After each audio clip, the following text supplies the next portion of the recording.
show. If you have any poo, bring it now. But enough of this palaver. Let's get the show on the road.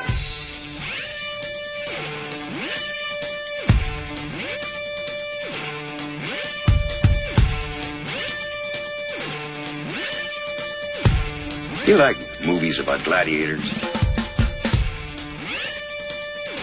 Have you ever been in a Turkish prison? Asshole! You just mind your P's and Q's, Buster, and remember who you're dealing with.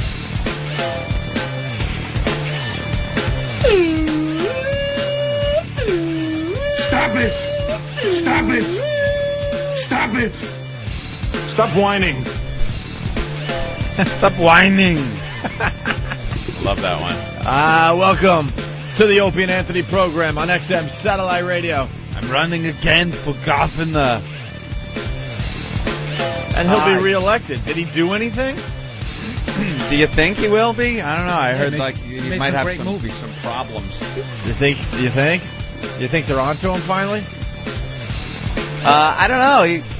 He sounded all psyched when he gave his little speech. Sounded like he did a lot of stuff.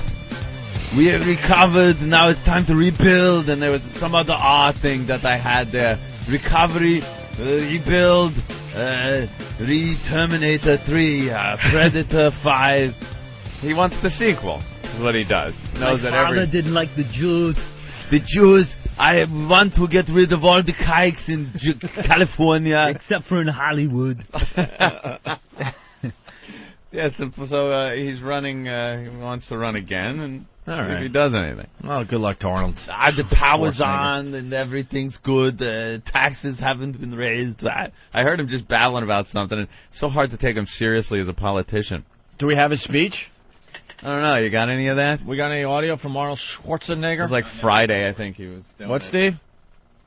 Martini Stevens studio, very early. Very early appearance, Steve. Pulled the mic boom out again. Yeah, his car is still charging in the office. No, we don't have it right now, but I'm going to look and see if we can grab it. Yeah, it was on CNN, but then they had to switch away from it to go to some hurricane stuff that meant nothing to me anymore. Are you still watching it? Nah. Do you care anymore? Nah, not really. It's over. Like, people down there, it's still just as horrific as it was. There are some people that are getting back, doing it. But for a lot of people, still just as horrific as it was day one. But the American public right now, I'm done with it. Yeah, the story's over. It's old news. Don't care. I felt that last night on stage. Did you? Yeah, just doing my Hurricane Katrina chunk.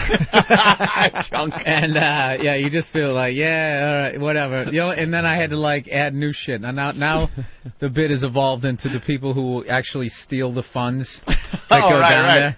Yeah, the phony charities. Yeah. Next week I'll be talking about people raking up the leaves. It's just like, dude, the premise is over. Move on. Yeah, it's done. There's no real heat anymore. Yeah, you look at the front pages of all the newspapers. We're done with it. It's all about the Emmys now. Half of the page on the New York Post is the $4 million scratch and win. New card game inside. Right. So I guess there's a new one there, Eric. You might want to get in on that. Are you allowed to win again? Different paper. Oh, that's right. What do I know, Post?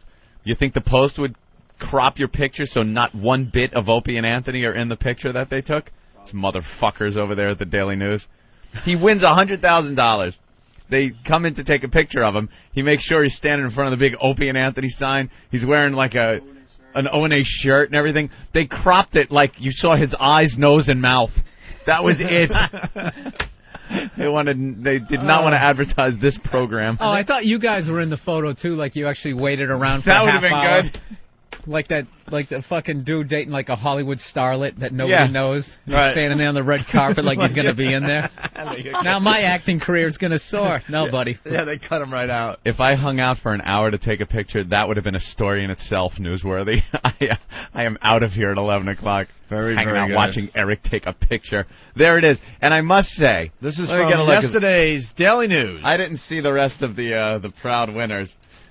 Again, Eric, you look miserable. You won $100,000. You cannot Will you be smile? happy. You are a miserable fuck. Can you be happy? Oh, yeah. I'm good. Oh, Nathaniel's saying that's his smug look. Is that your smug look? Yeah, I won, motherfucker. Look at him. Let's see. There's a couple of old ladies, a black woman, and Eric. Wow. That's some demographic you got there. Queens, 2 from the Bronx, and 1 from Brooklyn. Representing. See that? Yeah, I saw it in the paper yesterday. Eric, you look really sad. Everyone else is smiling. You're that miserable around here? No, Is that it? Not at all. What was the look for?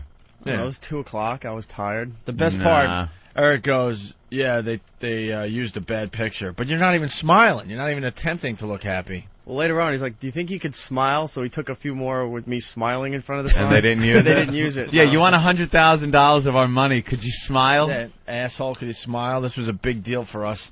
They cropped his picture so much that his picture is actually popping out of the little square frame they made of it. Right. It shows you, like, dimension. Yeah, is that it? Little 3D action. Yeah. He's probably going to get investigated. He looks like he stole it, doesn't he? Like he doctored the ticket. He won't pay taxes on it. There'll be a big problem. This will just cause him problems. Yeah. You going to pay taxes on that, cabbie? Or are you just going to say fucking... Oh, wow. Copy of the check. The actual check. Daily News, the sum of $100,000. Wow. That's nice. Did you take it to the bank? Not yet. No? Why did you cross out your address? You thought we were going to read it on the air or something? Of course. We can't send people over to the do. Nagel estate. Blackmail. The security cameras will pick it up, and he'll have to send his men out. That's pretty cool, though, man. That is. $100,000 from the Daily News. What are you going to do now when you bring it to the bank? You got to wait. Let me give you a pointer here, my friend. You wait till one of the attractive female tellers are open. And you bring that up and just kind of throw it like you do it all the time. It's like, there you go. Here's my weekly paycheck. And then that might spark a little conversation. Before you know it, you're in. Dating a hot banker. Yeah, that Daily News, 100K. I'm a photographer. You know that picture that I had of J-Lo, Beyonce in there? That was me. I took that one. I think I could take a few pictures. You could wheel that into a chick and the money. That's not a bad idea. Do it. Yeah, then you buy like a fake Pulitzer Prize for when you get her back to your apartment. That's the Pulitzer. Yeah, I don't know. I was over in Iraq the first time. Yeah, the real one. Right. She'd buy it. $100,000, my friend. Daily News is right on the check. There you go. It was legit. He's got the check and the picture in the paper to prove it. You know when the Ecstasy of Gold music was starting up? Yeah. And we were getting ready for the show, and we were discussing some things, and I ran out of here. Yeah. In the middle of some heavy-duty conversations, getting the show all set. What happened? I ran into the bathroom and had the green apple splatters. Stop it. Why I don't do you know. share that stuff? I have to share it because now I'm thinking it's going to be a thing that's going to be happening throughout the whole show. You don't just have that once. Sometimes you get lucky. Sometimes you get lucky and have the fixes green it apple up. splatters one time. Yeah, but one time only. If it's only once, your insides feel like they're falling out. Like if it's just one time. Right. No, I already feel the gurgling of round 2. Sometimes you have the gurgle, though. That'll happen. And then you finish up that whole act with a bit of normalcy. And it's like, whoa, it's done. I was taken care of. You could tell if it's a low intestinal grumble and pain. If it's high up, you know it's got a lot of track to go through. I'm not even kidding. If it's low, you know it's ready to go and you'll be done. I'll point it out. Oh, don't point it out. Right Just here. it's up that high? It's really high. Jesus, it's in your esophagus. It's like I think it's what I just ate for breakfast. Oh, already working its way down. So I just want to throw that on the table today. Thank you. Running in and out. But dude, every day you eat like a bowl of bran and blueberries. You've already noticed, right? We have goofed on him for years about this. He comes in, we all get like, what do you get when you're in New York early? A bagel, some cream cheese on it. You eat a plain bagel and you drink seltzer water. That's weird, too. That's it. I know it's a little weird, but you're like concocting stuff like you should be at a bed and breakfast in Vermont. It's like a fucking mixing bowl, too. It's not like some little thing. It's like half the box is in there. It's steel-cut oatmeal, guys. What? Steel-cut. What is steel-cut? Well, I was having the problem with we have to go down this road again. I was having a problem with the pooping, right? For someone who eats supposedly so healthy, your bowel movements are awful. You can't get a balance. I learned that if you have the regular oatmeal, it kind of clogs up the system. You have to have the steel-cut oatmeal. What does steel cut I don't know oatmeal what it do? is. That It cuts through the other fecal matter. oh, is that it? Yeah. That makes as much sense as anything else. All All right. It has a serrated edge to it.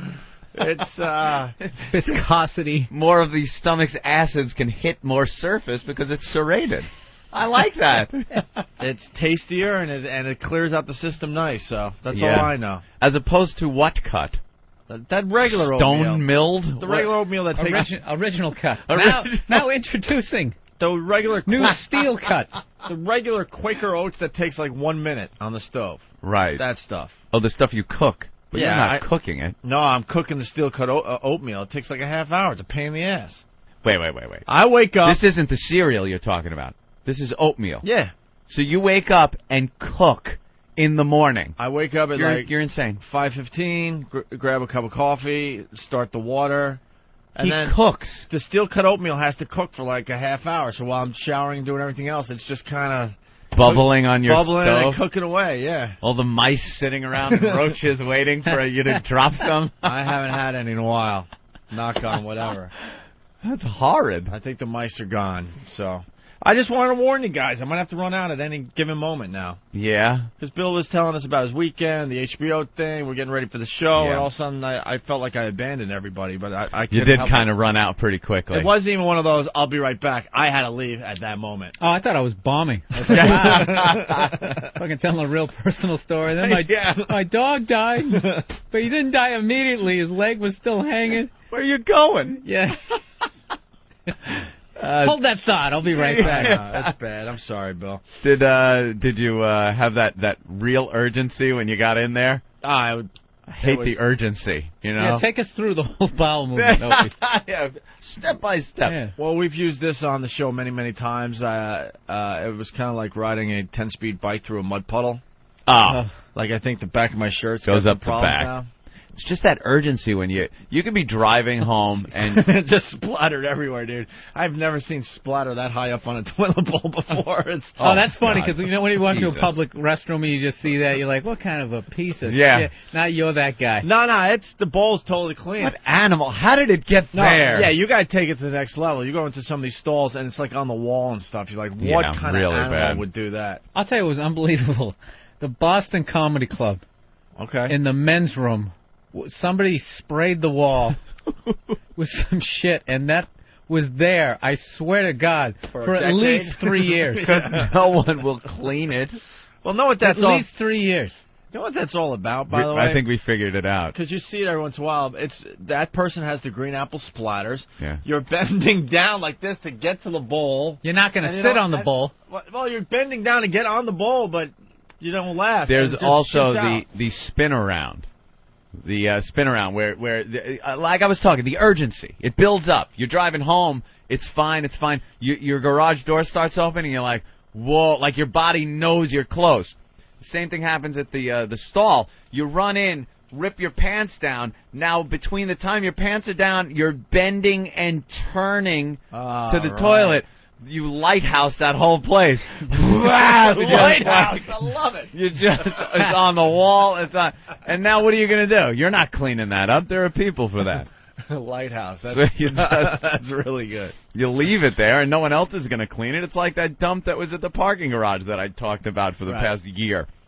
Some homeless guy dumped a log at the entrance to my parking garage, and I looked at it every day for almost a year straight. And just watched it decompose. I could have taken a photo of it every day and had this wonderful time-lapse photography of a decomposing log. It turned into what looked like cigar wrapping.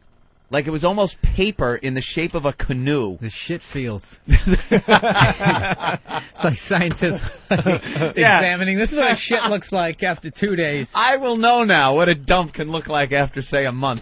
I'll know the state it should be in under certain conditions. You know what's funny? The human shit, like every other kind of shit, is hilarious. Like you step in dog shit. Somebody can throw horse shit at you, and on some level you're gonna laugh. But human shit is It's the just- foulest. Want no part of it. Yeah. It doesn't curl up nicely like a dog. It's a long, straight, disgusting thing, or Lincoln log like. Really because it really is messy because at this hour. See, like, why are we talking about this? Because you know what dogs eat, and it's like whatever. It's such plain, boring food, right? Yeah. But human shit, all of a sudden you see like a chicken wing in it. Oh, stop it! All right. Yeah. Well, how did we get there? Well, you had to bring it up. Eat that the steel coated oats. Steel cut. Steel cut. Oh. Someone can explain steel cut oatmeal for me, all right? Thank goodness. Let's go to the phone. I just had to bring that to the table because I might have to run out of here at any given moment. That's all. That's all. Right now we know. All right. Let's move on to Chris on Long Island. Chris? Fellas. What's up, Chris? Hi. Good morning. Morning. Bill. Hello. Awesome one-night stand. Oh, unbelievable, man. Yeah, Bill Burr getting rave reviews on his HBO comedy special that ran over the weekend. It sounded like he was kind of going through puberty, though. He was cracking a bit. He was sounding like Peter Brady a little bit. It's Bill's voice is when he gets excited on stage. Very passionate about his material. I haven't seen it yet. I was waiting for it to be on demand, but I guess that takes, what, about a week or so? No, it's on demand right now. Oh, it wasn't on yesterday when I checked. Watched it last night for the second time. The holes in that lie, Opie. Yeah, I know, right? I was going to watch it. I swear to you. I'll have a full report tomorrow. Yeah, I was going to do something. Watched it on demand right after it aired. Yo, it's right there. No, stop. What else is, Chris? Lighthouse the Stall? That's freaking great. Isn't that great? I've never heard of that one before. All right, peace. All right. Can only happen on the spin. Let's say hi to Don in Pittsburgh. What's up, Don? Hey, what's happening? How are you, bro? Oh, good. Hey, how you doing, boys? All Bill, right. you are a funny motherfucker, man. Oh, I was pissing myself. Oh, thanks a lot, My man. wife thought I was having a fucking seizure in bed. It was fucking hilarious. Well, thanks, man. I appreciate it. Oh, man, punching out, boys. Thanks. All right, bro. You getting the people calling you going, this is the one, dude. This is going to put you over the top. No, I got more like emails. Emails? Yeah. Yeah, my parents came down for it. And, so that was cool. And then, you know, my brothers don't give a shit. They're like, dude, I'm funnier than you are. Go fuck yourself. Bastards. Did you watch it with anybody? No, I can't watch myself. No, really? I can't. You didn't even watch it? No. You didn't peek? No. So you don't sit there and watch myself for half an hour. Am I amazing? Look at me. Look at that shirt. That really just hangs off and just shows the lines of my torso. That's a I don't common. know. You think of it like not like to laugh. I was on stage at the Mohegan Sun when that shit was coming on in front of like I don't know, 42 people. Really? Yeah. How weird is that? How weird was it? Well, you know, you're on HBO. Who knows how many hundreds of thousands of people checking that out, and as that's playing for the whole country, you're in front of 42 people. Oh yeah. Doing the same material probably, or a lot. No, I tried to change the whole accent. Yeah. That's very cool. Making sure I mean, if you see me do like 45 minutes to an hour, then I'm gonna have a couple of ones from that. But yeah. I don't want to have people like lip syncing my act. Right. You know. Because even they do such, it's just like you said the other day about like Regan, they yell out the punchline. Yeah, they ruin the whole thing. And I had to tell a joke one time, and I realized it like halfway through it. Like he's like, do the pesto thing, you know, the girlfriend yelling about the pesto. Yeah. And I'm like, I did, all right, I did the what am I, a jukebox thing and that shit. And then, all right, fuck it, I'll do it. And I started to do it, and right as I was coming around the corner, thinking of the next line, I'm like, fuck, he already said the punchline. And I'm da-da-da-da-da, pesto. Crickets. And I'm like, you see? I just flipped out yelling at the dude like, well, you don't do it. Oh, that's very funny. To get to the other side. Do the chicken joke. Why did the chicken cross off? Fuck. To get to the other side, yeah. But you didn't watch yourself. No surprise. Most people just hate watching themselves on TV. But you don't know what they cut out. You don't know what angles they used. Well, one of the things that I made sure, like, whenever you tape one of those things, they'll say, okay, say that one, like, they needed like 28 minutes, and they'll say do at least 35, no more than say 45. You're the guy that does 29? No, I do the least amount of time that they tell me. That way, you don't give them all this extra. That's so smart. Shit to cut up. Oh Dude, yeah, that is so smart. See, they don't know how to cut it in. Anthony and I are more educated now, but when we went on Bill O'Reilly, there was a tape piece which was so stupid. This was after I don't know, months of pretty much telling them no, and they finally got to us, and we're like, all right. Because I think they finally said, come on, guys, it'll be fun. I think that's what finally got and we love fun. Yeah, so. yeah, Bill O'Reilly and fun. Of course, we got to be there. Bill's a huge fan of the show. Oh, he's got to be. Oh, yeah, we heard all that bullshit. They actually did say that. Bill's a fan, you know, he has different opinions, but he's a fan, and all right, what's the piece going to be called? Well, you guys will be involved, just one interview piece. There'll be many with other people, and it's the corruption of the American youth. Yeah, that'll work out well. We didn't know at the time. No, of course we didn't. We didn't know that that's what the title was going to be. The corruption of the American youth. That's what it ended up being, but I think they said, he's doing a little thing on pop culture, you know. Yeah, that person must every night go to bed just complaining like, I lie for a living. That's what I do. Every day I entrap people. I think she's too distracted with the fact that she only has one arm. Oh, God, we didn't even know. We call it the slot machine now. She had bigger problems at the time. Yeah. She had one arm. Put everything into perspective. Yeah. I don't know. Did you mention slot machine? Yeah, slot machine. Slot machine. Yeah, she was the. We'd never know. Here's how great we are. Here's how great we'd be at being a witness. We didn't know she had a whole fake arm. Her arm was fake. The hand, well, obviously, if her arm is fake, the hand was can't real. just pop a real hand. It was a mannequin arm with like a bracelet on it. Yeah. And the fingers didn't move. We didn't notice and I can't even tell you for how long we didn't notice. And I thought I was bad, but you saw her in a bathtub. Naked. And didn't notice she had a fake arm. Well, Ben was part of that. Yeah, I didn't notice either. How do you not notice I don't know. a naked girl with a fake arm? She was one of the producers for Bill O'Reilly, so she was coming around and doing meetings with us in a big conference room. And she'll remain nameless so we don't get her in trouble. Right. I forgot her one-armed name. lady. I don't mistake her for the other one-armed people that work at O'Reilly. I really did forget her name, but she came by. We were having meetings. You know, Stephanie, right? And named Stephanie. Bill. She was hanging out in the studio. I mean, she was around the station off and on for a while, right? Because she was trying to gain our trust. Right. That's what it was. That's why she was snapping pictures of her snatch underneath the desk with the camera and then putting it back in Opie's drawer. No, she was just a mess in general. And getting in beer fights with us at the Hooters. At Hooters. She and Bill, she had a little thing for me, but I just wasn't attracted to her whatsoever. But so so you get this girl naked and then no. The story gets really weird. So I was down hanging out with Ben one night. I guess we're in the East Village, right? Yeah, we're in the East Village. We're in the East Village having a few beers, and she was there or in that area. We ran into her, or we met her for a drink. I don't even know exactly. It was the whole time when we were all getting together to do this interview, so we kind of knew her. She was like hanging around a lot. So I guess we met her for a drink, or whatever, and then she invites us back to her pad. And we walk in, and Pink Floyd music is cranking, and her roommates are just getting fucked up stoned, man. Like, they were just out of their minds with lava lamps, the whole deal, man. Black lights. They were just having a grand old time. Sounds like boogie nights. So she goes, some one-armed whore. Now, dude, we're in Is anybody on roller skates just going around the apartment? We're in the bar, and she was a smoker.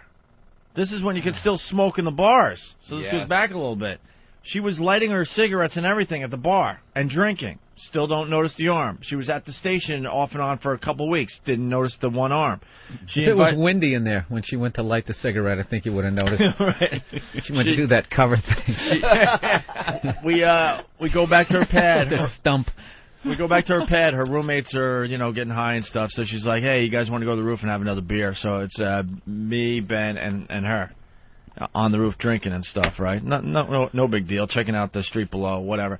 Ben's like, I got to go. So he leaves, and I'm still hanging. For what reason, I truly don't know, because there was no attraction there. But I hung out. Then YMCA came on the radio.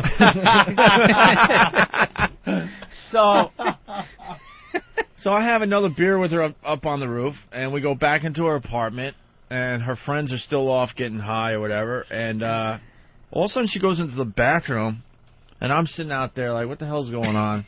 And all of a sudden, like one of these dumb movies, she calls in the bathroom, Opie, or whatever. I'm like, oh, Jesus, what's up?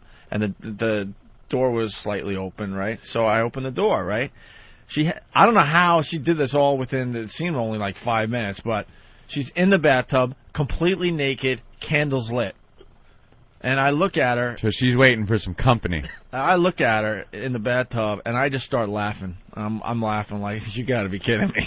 You know, because she's like the producer of Bill O'Reilly and stuff, and she's trying to get us on the show. Oh, that's why you're laughing at this point. Yeah. Just the whole thing. Just like, what? You know? Right. I didn't give her any indication that I was interested in this at all. You were at her house. Yeah, I guess, but we were coming and going and stuff. Ben was there, too. Were you in the bathroom? I walked in because she called me. Oh, she called you into the bathroom. So I'm like, you know what? I can't do this. I just can't. I start laughing like an idiot. And I leave. And she was hammered because she really... There's 3 years of therapy right there. Oh, yeah. I just put myself out there like that. She completely... That's the funny part. She definitely put herself out there.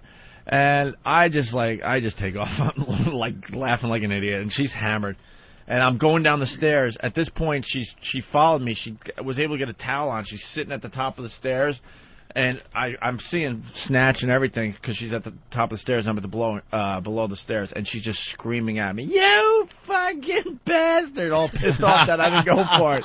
And I'm laughing even harder. I leave the apartment. I call Ben right away. We're laughing our balls off, okay? But the only reason I bring up this story is still don't notice she only has one arm.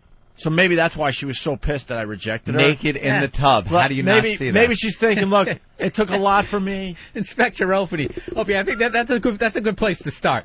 Maybe she was upset. Maybe the first thing that she thought was that she was missing an arm, and maybe that's why I didn't want her. But it probably took a lot for her thinking, well, you know, he's got to see me how I am, you know. So it took her a lot, and she was brave, and so I put herself out there all at once. I completely rejected her, and she just fucking was screaming at me, and I didn't understand at the time why she was so pissed off. I'm like, whatever, you know. That's all at once, dude. That isn't even. Hi, I'd like to tell you I have a fake arm, right? And now I want you to see me naked. That's like all at the same time. Naked, the arm, everything out there. Just here it is. Right. So Ben's got to get back in here for this. So then we decide we were going to have a magazine signing party at Hooters because we just got syndicated. So every magazine was doing an article on us. And I can't believe that was after the bathtub incident. Oh yeah, it was. Yeah, no, it was. And another thing, I can't believe you never fucking even told me about that bathtub thing. I can't believe you had a magazine signing at Hooters. You know what I mean? Out of all, just go to an Applebee's. There's so many awful chains that are less awful than that. That place is so fucking sex and food. I just never got it. And it's like it isn't even good sex and food. It's just like the uniforms they wear are horrid. If they would upgrade the uniforms, then they might be onto something. 1970s roller boogie shorts they're wearing. Those tights. They're supposed to look like skin color, and I have varicose veins tights. They show more skin at McDonald's is what it comes down to because it's fake skin. You know what? Those leotards are just skin colored. They're not showing real skin. They had something on thesmokinggun.com. I guess they got a hold of their contract that they have to sign at Hooters, the waitresses, and there's a whole dress code, and they're very strict. No midriff is to show at all. They're supposed to tuck in their shirts into those bad shorts. The shorts have to be approved by them. It's the color and the length. The stockings have to be that color unless your skin color is darker, and then you can go one shade darker. No exposed tattoos. It was just a very strict uniform code. Manifesto. And it's the most unsexy thing ever. But they're still flourishing. And you're not allowed to wear the uniform outside the place. When they leave, they have to cover up with some type of jacket. And until they come in and are ready for their shift, they have to wear a coat or something until they go in the back and their shift. They're ready. Don't be a whore until you punch in. No whoring until you punch in. And it actually said, remember, this is show business. In the contract, they're in show business, so at least we're up another rung. Well, here we were broadcasting above Hooters. So I'm in show business. Oh yeah, what do you do? You're an actor? Yeah, I work at Hooters. It was easy to throw a party down there because we were right upstairs, and we had all these magazines that came out. So we're like, why don't we just throw a little party together at Hooters? We'll sign some magazines, and we'll get the hell out of there. Yeah. Plus, Bill O'Reilly, they were looking for like some video of us hanging out with our fans because at this point we said, all right, we'll do the piece. So, the thing was, too, the other thing was it Penthouse? Because the manager at Hooters was trying to tell me there was a family restaurant and he didn't want us signing Penthouse magazine there. That was the best part. It's a family restaurant, Hooters. Right. Yeah, they were pissed off at our language sometimes. I'm sorry, they're doing a story on racy T-shirts. I guess they're selling them in San Gennaro and down there in Little Italy here in New York. It supports single moms. It's a silhouette of a stripper on a pole, and there were ones for kids too. Right. That are my parents shake me, like that one. Wow, they can't even show those. They've cubed them out. And well, the problem is, I guess they're selling these T-shirts too close to a church. Like, calm. Is it a church? Calm Is that down. the problem? Calm down. Sometimes you see kids wearing things like little kids with "juicy" written on their asses. He loves the cock. They had to take the O and the C out of it, but we know what that one was. He loves the cock with an arrow. So when you walk next to him, the guy next to you loves the cock. I gotta have that shirt. Wow, that's a funny one. So I like that Those one. things are so pathetic. I know. Wearing I don't. How long is it funny for? You didn't even write it. Is this supposed to let me in on your personality? Oh, look how wacky I am. Party's beginning now. This guy is just labeled raunchy T-shirt fan. It's just so stupid. It's funny. I wear one. I get looks all the time. It says, wait, you say potato, and then it says, and I say fuck you. Right. You know, I saw you wearing that the other day, and I was like, is he making fun of people who wear T-shirts like that? Opie's a funny guy. It just makes me laugh. Because, I mispronounce stuff on the show, so it's perfect for me, and someone sent it in, so I was obliged to wear it, and I like it. Anyway, getting back to the story. A little testy there. No, not at all. Okay. So, we're at Hooters. Where's Ben? This is the grand finale of the slot machine story. I know, it's becoming like Lord of the Rings here. So, I know. Aunt and I are in the front of the room with Jimmy. We're signing, autographs and having a grand old time. And Bill O'Reilly's cameras are, flowing and getting some interaction between us and the fans. And all of a sudden, I think it was Ben. That's why I want him in here. Where's Ben? He just ran out again. Oh, he can't sit still. His beloved Pats lost over the weekend, so he's not happy. Haha. Ben. Sorry. What happened to the Pats this weekend? Bad game. A lot of penalties. Brady had an off game. It happens. Hey, the whole division's 1-1 now, so I don't really give a shit. Then it's okay. Yeah. What happened? How many games did they go last season? They won a long time. Without a loss. They won until the Miami game. Quite a while, right? He threw a lot of bad passes and tons of penalties and fumbles. They looked awful, actually. It happened. My Jets looked much better yesterday. See, Philadelphia just romped San Francisco. But what an asshole Terrell Owens is at the end. He scores a touchdown. He's in his old team's stadium, and just a shithead. Does his little dance. He stares at the crowd. He's just an asshole. Anyway, we're getting to the grand finale. I don't like Terrell Owens. I like Donovan McNabb. We're getting to the grand finale of this dumb story. I don't even know why we went there. So we're at Hooters doing the magazine signing, and the beer is flowing. We end up having a massive beer fight at the end of the thing, by the way. Yeah. And all of a sudden, Ben, I think it was you, right? Well, Norton spotted it. Yeah, Norton spotted it, but he wasn't the one who told me. I look off to Ben, who's on the side, keeping an eye on everything, and he goes like this. He starts hitting his left arm, and he goes like pointing over to where Stephanie is, who's checking this out with her notepad, making notes for Bill O'Reilly and stuff, right? So I turn in the middle of the thing, and that's when I finally saw that she had a mannequin arm with a bracelet on it. Yeah. So then I told Anthony, and we all were completely freaked. How it went. Yeah. Right? Yeah.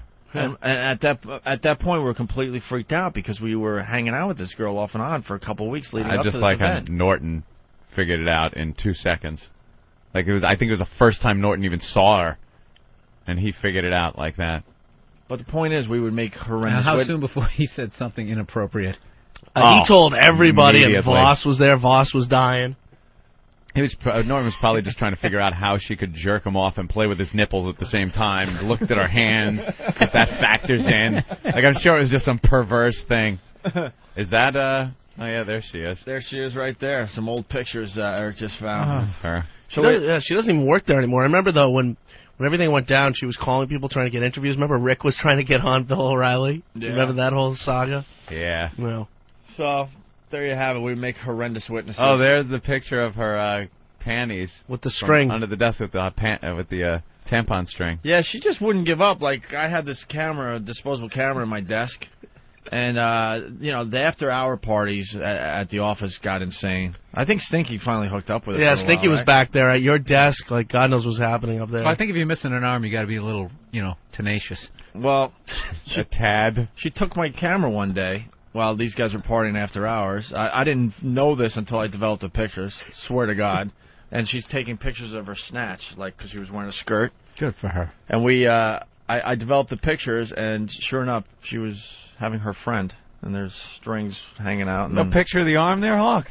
I notice every single picture, it's her right hand. She knew how to hide it. And her left hand is the one that, She just knew how to kind of keep it out of view. Yeah. Sort of like radar on MASH. Where's Yeah, like a that ski fucked up parker hand. in July? There's the wrist. But you can't tell. You could see. Wait. You could see through that shirt, dude. Yeah. That's one of those pictures where her black shirt. You could see through, and you could see where the link up is. Isn't that a piece of metal in there or something? What is that? I guess. What is that? I guess. And look at her elbow. It's bionic. I guess we should have noticed that. How did we not see that? I don't know. Oh, we blind.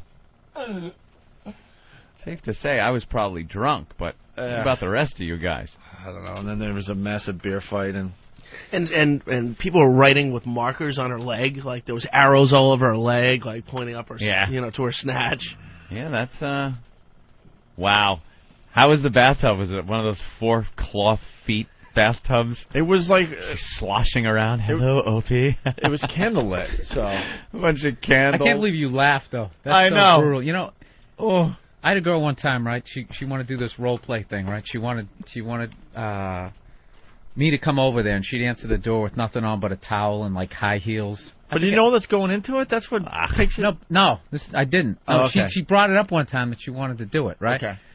So we've been going out with this girl for like a month. So we have this big fucking fight on the phone, right? And I'm going over there, and I already don't want to be with this girl anymore. I'm thinking, what the fuck am I doing with this girl, right? Why am I going over here? So I go over there all ready for this fight, right? I knock on her apartment door. She opens the door, and it's pitch black in there. I'm like, what the fuck, right? And then she opens the door, and there she is standing in nothing but a towel and these high heel shoes. But the thing was, the high heel shoes were not sexy. They were like a fucking like a sensible shoe, like the kind of shoe you wear to like a job interview, like covers the whole foot. Oh, and the heel was about 1/8 of an inch. Dude, she looked fucking ridiculous. And she's standing there like, huh? You want some of this? Which made it even more hilarious. And she told me she was a jazz fan a few weeks earlier, so I bought her like this John Coltrane CD. Because I didn't know anything about it, Love Supreme. So she had that on in the background, and it's like that kind of fucking music, and she's standing there. And, dude, I am, like, chomping on the inside of my mouth, and I'm just like, if I laugh at this girl right now, done. I ruin her for the next fucking guy. She's going to be in therapy for fucking 12 years, so... My dick is just like, dude, I'm out. It's like laying on my leg, like, you're on your own, right? So I had to play it like... I was laughing like, oh, wow, I wasn't ready for this shit. And I got her in the living room, and the first thing I did was I got that fucking music off. And I was sitting next to her, and I was starting to, okay, she got the towel, and she looks good. And then she crossed her fucking legs, and that damn shoe was in my vision again. I was just like, I somehow got her out of the shoes. And, dude, I just conjured up every clip of the most heinous fucking porno I had ever seen to fucking somehow get my dick back in the game. It was horrific. Wow. It was horrific. That is bad. Sensible shoes. That's really funny. But I didn't laugh. No, I hope she doesn't have fucking accent. I just had to just openly laugh because it was just how silly the whole thing was. Oh, you would have crushed her. Yeah. When my marriage was like done and I was just waiting for the right opportunity. I mean, everything as far as I was concerned, there was just no love left, nothing. And I'd drive home, and my biggest thrill was just to get in and get on that computer and play video games, and that's it. Don't bother me. That was it. And I'd pull up to the house, and I'd see like candles lit inside. Like it looked like a horror movie. It was just candles lit everywhere because I could see the front doors open, the window shades are up and stuff. And it was winter or something. I'm not even sure, but it was getting dark. So, by the time we got home, it was getting dark. You were hoping that she converted to Judaism or some type of religion that takes a lot of candles. I don't know. And then I'd pull up and just see like the house full of candles, and I knew like she wanted a romantic evening. And romance there was nothing. I felt nothing for this woman. And sometimes I would just pull away and go to the bar down the street. Wow. I would just look and keep going and go to New York Avenue. And just pound a few down, watch the ball game. I'm gonna be late tonight. Hope there's come back and the place had burnt down. The candles burned all the way down to the end of the wick. Hopefully she'd been drunk, fall asleep, and the place had burned. Wow. What a horrible feeling that must have been. It was just like I pull up and go, I want no part of this. I want nothing to do with this. And just was that a last ditch effort, you think? Who knows? Yeah. Who knows? Maybe it was. I read an article in like Cosmo. Right, exactly, because that's what it looks like. Excite your man. The second you're walking in, guys, and you see rose petals leading up to the bedroom, she didn't come up with the idea, you know? It's something she read in, Cosmo or something, saw it on the Oxygen Network, and it's so hokey. I hate the hokey stuff.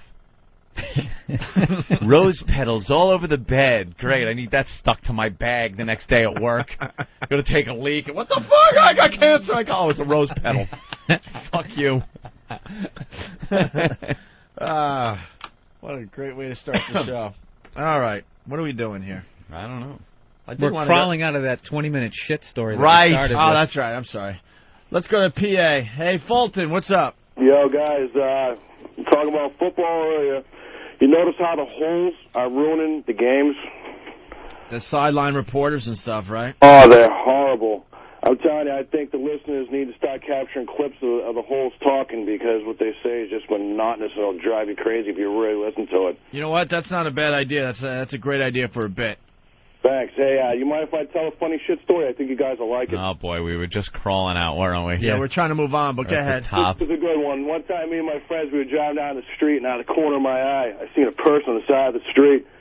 He busted a U-turn real quick and got out and grabbed the purse, thinking I'm finding some money or something. Get back in the car, open the purse, there's a big pile of shit inside of it. Hey, that's funny. Do you think there's somebody shit in the purse because they had a shit that bad? Or did they shit in the purse thinking some sucker like me is going to come around and pick it up and check it out? I think it was a gag right from the get-go. Yeah. I fell for it. Why are you going to shit in a purse?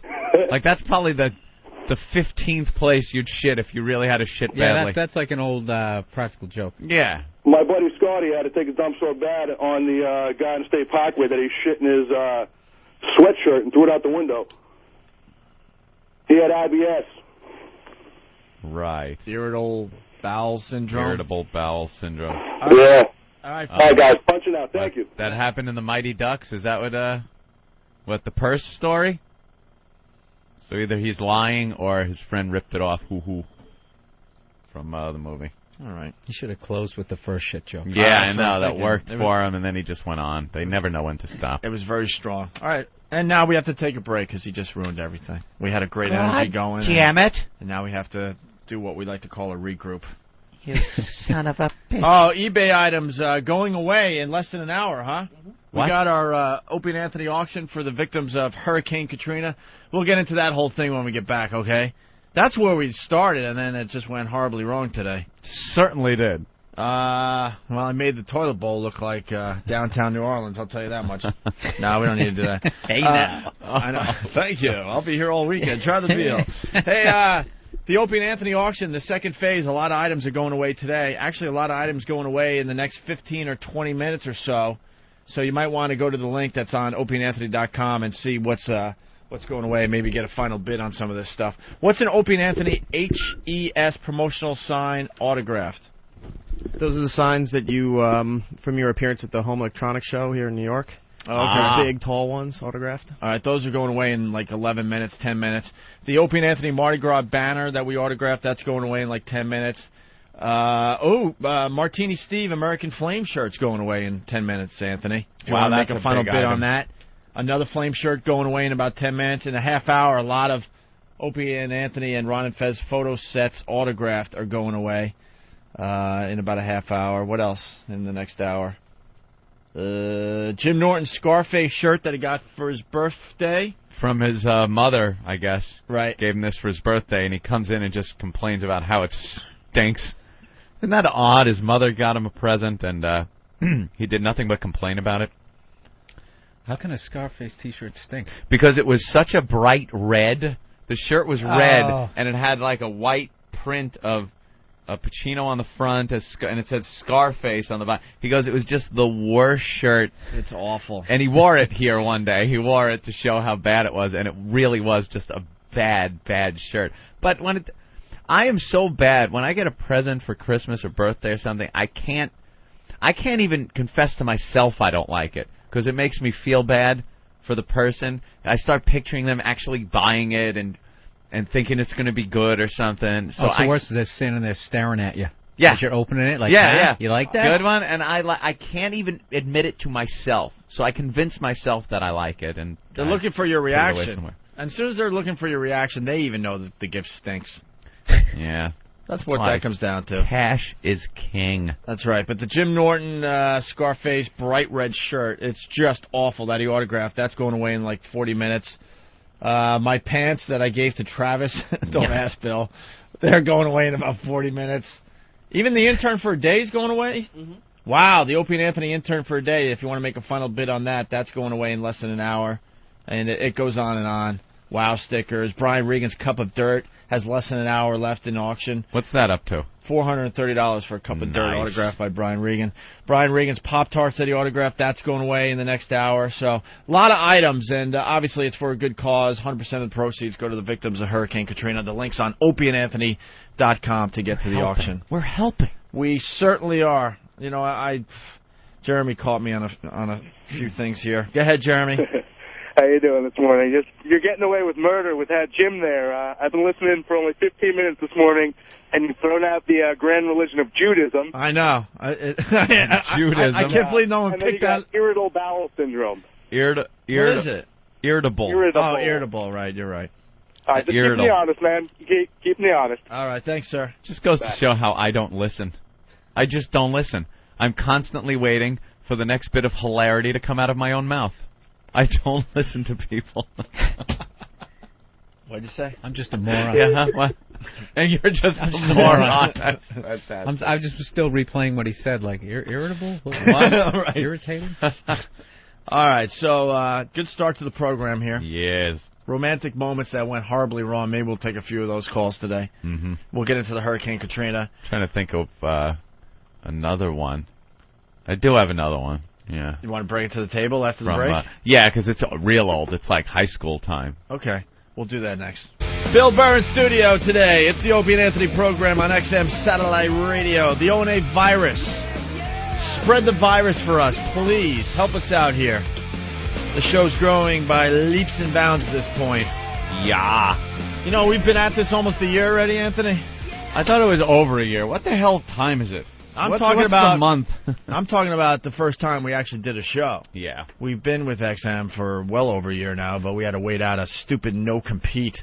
Remember when we were employed by XM but not doing the show yet? So Right. they had to justify paying us by making us attend meetings. Excuse me. And outings and... You've got to pay closer attention. Yes? They didn't start paying us until we started doing the radio show. Really? Yeah. Fuck. They started paying us October 1st, so they threw us a bone. They gave us 2 days where we were getting paid for not working. Wow, I really thought we were being paid. No, that whole promotional tour, we didn't get paid. And by that point, we weren't being paid by Infinity either. Right. I was unemployed. Yeah. I should have applied for benefits. Bill, we screw up, right? We have to sit out 2 years, right? And then after that, our contract with the old company officially ended. Then we had to sit out what's called a no-compete for 4 months, even though we weren't competing for 2 years before that. Yeah, that's Can great. you believe that? Yeah, that's right. They stopped paying us in June of last year. Yeah. Infinity. So Something we had to like go that. June and July and August and September without getting a paycheck. Wow, that was hard. I remember those were tough times. I was raking leaves. I was doing some landscaping on the side just to make ends meet. I went back you to went back to I remember caddying? you came down the cellar. Opie came down the cellar Yeah. one night, and he was just reading books and working out and not eating. Yeah, it was, that was my life. I read the Rain Man. You would think that it would show on this program that I read a lot of books, but the first break I already mispronounced half of the words I used.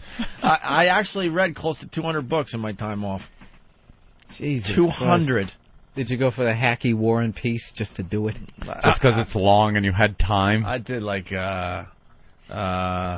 Kill a Mockingbird and what is War and Peace about? What time period? War and some peace. I don't know. That would be War and Peace. Wow, you know something? I have no idea. What's the time period? Civil War, maybe? Is it civil? Is it French?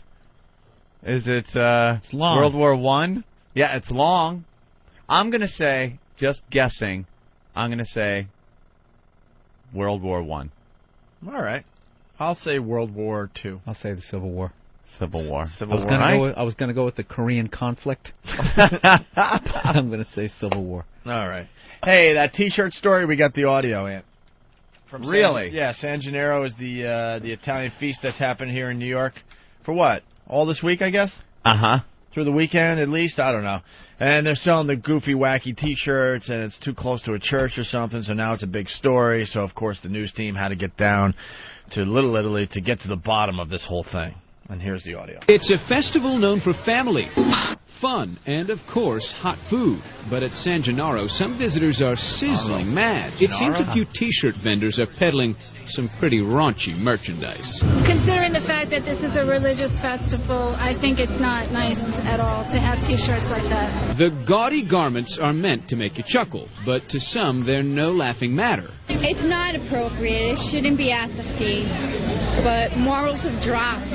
The slogans range from mildly suggestive to downright dirty. In fact, we can't really show you what this one says, but maybe the vendor can describe it. Maybe. Oh, no, I can't describe it, man. It's not for kids.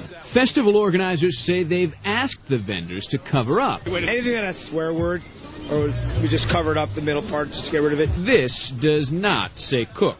And festival organizers say duct tape is not what they had in mind. The notice they sent to vendors reads, "We advise all novelty stands that under no circumstances are you allowed to sell any pornographic items in this feast. If we find any on your stands, our marshals have been instructed to close you down." If you're preaching the word of God, then you against God when you're using that kind of shirt. Still, not everyone is offended by these tasteless teas. In fact, this guy wanted to buy one right out of our hands. I think it's lovely, man. I would wear that shirt in a heartbeat. How much you want? $10, $15 for it, or what? Some of it is offensive, and I wouldn't like my daughters to see it.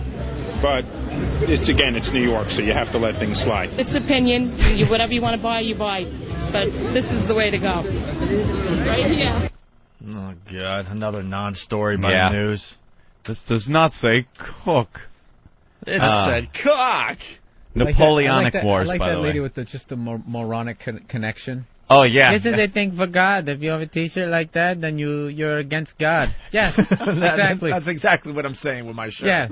Yeah. When I was printing those up, that's exactly what I was thinking. And I'm against God. None of us win. Why would you be against God? Against God? Yeah, I'm against them. Satan worshiper? Yeah. Just without a T-shirt? All right. Well, I'm sorry. We're all idiots, by the way. It was Napoleonic Wars. Oh, okay. Yeah. The French.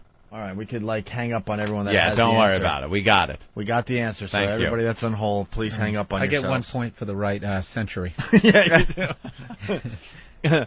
Hurricane Katrina, yes, it's still happening down there in New Orleans, I guess, huh? Yes. And I told Anthony, I said, mark my words,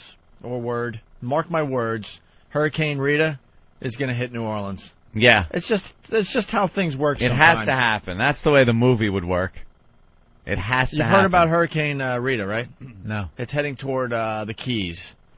and it's gonna skip off Key West, and it's gonna turn right into New Orleans. You mark my word. It's Going into the Gulf. It's just one of those things. Every once in a while, something happens. I don't know. The stars line up, and something that is just, the odds are not in its favor. It ends up happening. Well, the moronic mayor over there is, much to the chagrin of a lot of the feds, is inviting people back, inviting certain parishes back, business owners, and just general population, inviting them back to certain areas to get some normalcy, to start the rebuilding process. But a lot of these places still don't have power, water. They still have sewage on the ground, if not, still flooded. So a lot of these feds are saying, slow down. This is a stupid idea. And bringing them back now with it still being hurricane season, and with one inching into the Gulf like this, right. It really sounds like a bad idea. Like, you don't want people coming back in just so you got to chase them back out again if this thing does happen to head toward New Orleans. So this mayor in New Orleans is really an idiot. Idiot. And most of the people don't want to move back there anyway. They're in better neighborhoods now. Yeah, a lot of them don't want to move back. It's a whole big thing. Get them a kayak. Break through the wall. I was thinking about that clip all weekend long, Celine Dion. Let them touch things. Let them touch things. The Photoshops that turned up on Whackbag were just hysterical. They get the Photoshop threads going. And a lot of these now are turning into the animated Photoshops. I guess a lot of people picking up that software. I still got to figure that out. Oh, my God. Have you seen the blast. dude on Whackbag who has the Ultimate Fighter who goes to kick that guy in the leg and he breaks that is the most heinous thing I ever saw. Yeah. I couldn't even read his message. Yeah, he's got it. It's something that I have. One of the boxers. What is this that we're looking at, Hawk? Just missed the assault on the media.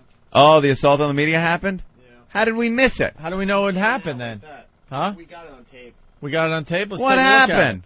We might have had our own assault on the media today here in New York City. I was watching that stupid channel the whole morning waiting for it, and they changed the channel on me. Yeah, they did. So What I happened? Didn't see it. Danny saw it? Is entering the studio. Yes, Danny. Yeah, well, I saw that He's they not went that live. tall, Eric. Jesus.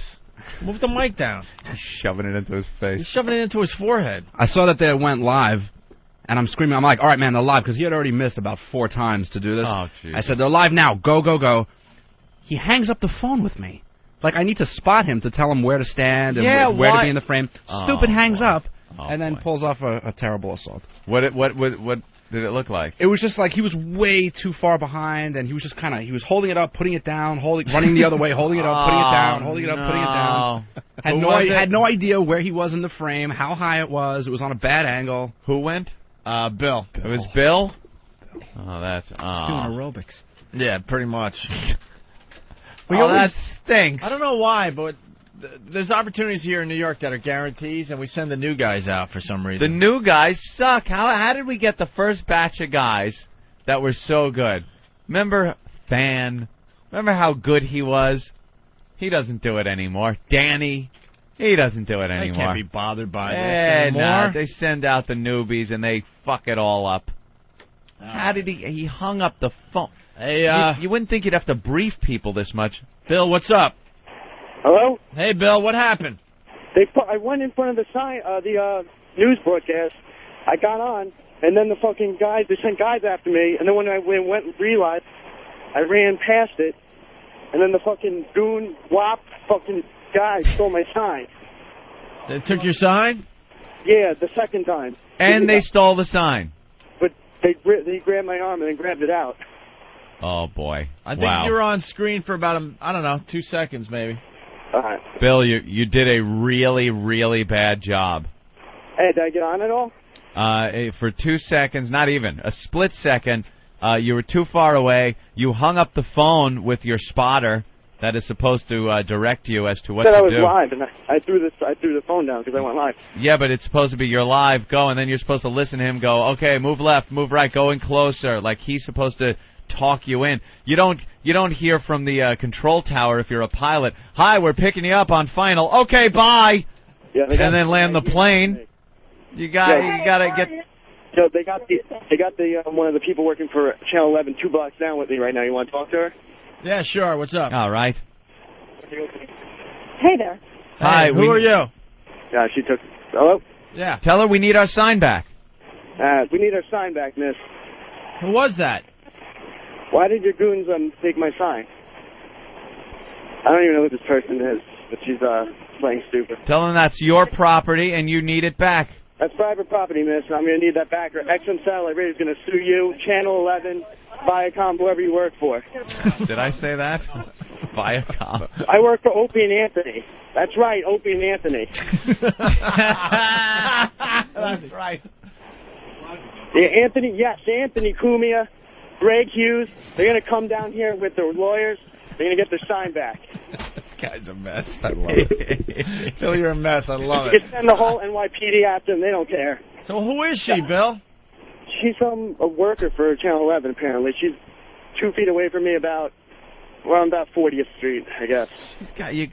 Oh, she's making sure you don't go back in the shot, I guess. Yeah, she's very close. Yeah. All right, well... There's a 40-year-old woman blocking you? Run around her. Ask her if we can talk to her on the show. Yo, you want to talk to him on the show? Nah, she's shrugging no. All right. We'll get, we're going to mark down Channel 11. We'll get them bad next time. All right. Thank you, Bill. What should I do? I don't know. Hold on. The boys will talk to you. All right, there goes Bill, the intern. How many signs do we have? Do we have any left? Yeah. Yeah? Can't keep losing them like that. You guys never lost signs. Jesus Christ. Well, boy, they just don't know how to do it, the new guys. We failed today, but we had a fine assault on the media down there in Philly. Yes. Gotta love Philly. Steve, where are you going? This is you. He's going to see if his car's recharged. Tell us about the assault on the media in Philly. They were, a couple guys were at, I think his name's Nick, were at the Philadelphia Eagles home opener.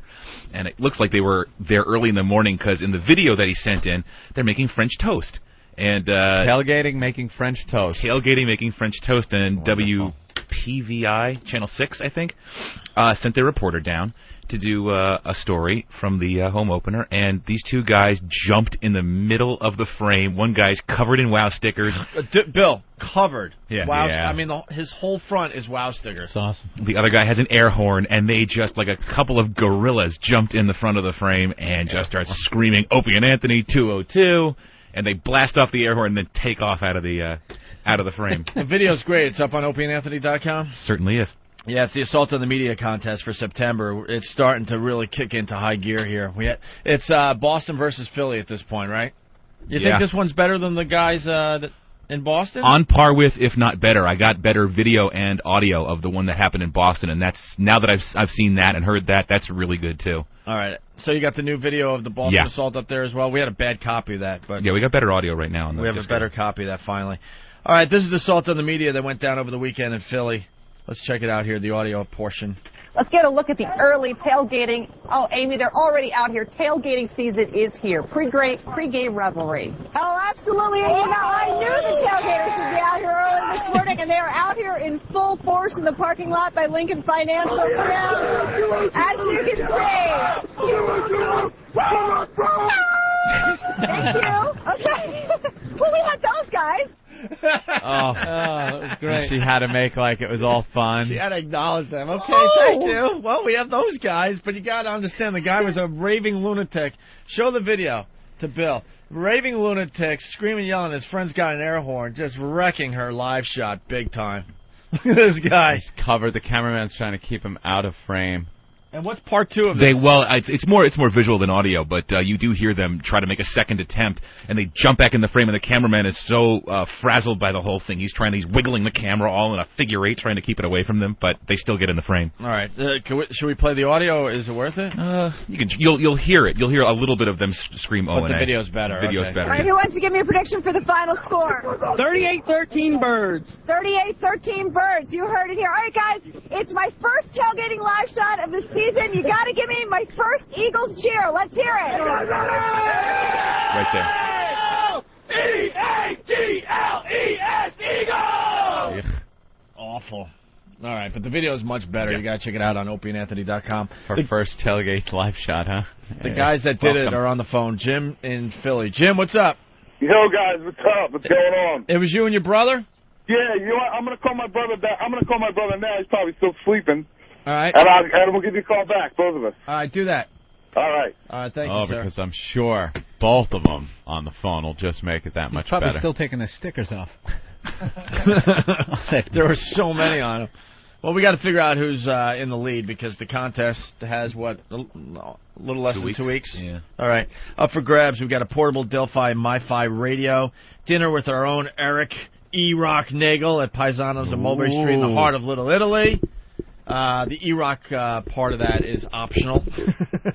Admission to see Bon Jovi perform live at the grand opening of the Nokia Theater in Times Square. Isn't that tonight? Yeah. Is that? Sorry, that might be an old list. Yeah, that would be a problem. E-Rock going to foot the bill? That would be nice of him. Now that he's a wealthy man. I think Joey Paisano's footing the bill. They're live, too. Still on 42nd. 42nd what, 2nd Avenue? He screwed up so badly, Bill. He should. They're still live. It's a They're perfect still opportunity. live. Here Perfect it is. opportunity for an assault on the media. They're going to be there a while. And now that they're holding back our guy, we got to get back there. Who is this guy that's kissing these girls? It's Kiss for the Cause. I don't know. Some Who is soap he? opera star, I guess. He's kissing chicks for money. His agent told him it was good exposure. Yeah, that's got to be a punch the agent moment. Yeah, well, you're going to be on the WB11 News, which is bad enough, and you're going to be kissing girls. Oh, wonderful. Career's going well. People know that you care. Yeah, it's care, and we can actually figure out how long you're there, and that's a money value, and then that can be written off as a deduction at the end of the year. Look what caring has done for Angelina Jolie.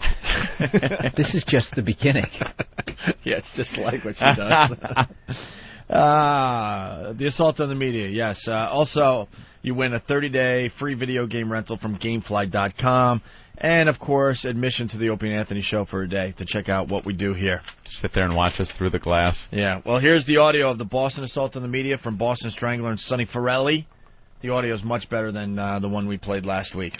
Yes, we're very happy to say that. But, David, it is coming. And I'm sorry to be the bearer of bad news, but, folks, remember these, the good old shovel and broom? Well, we're going to have to get real familiar with these this winter. Because if you don't clean your car off of snow,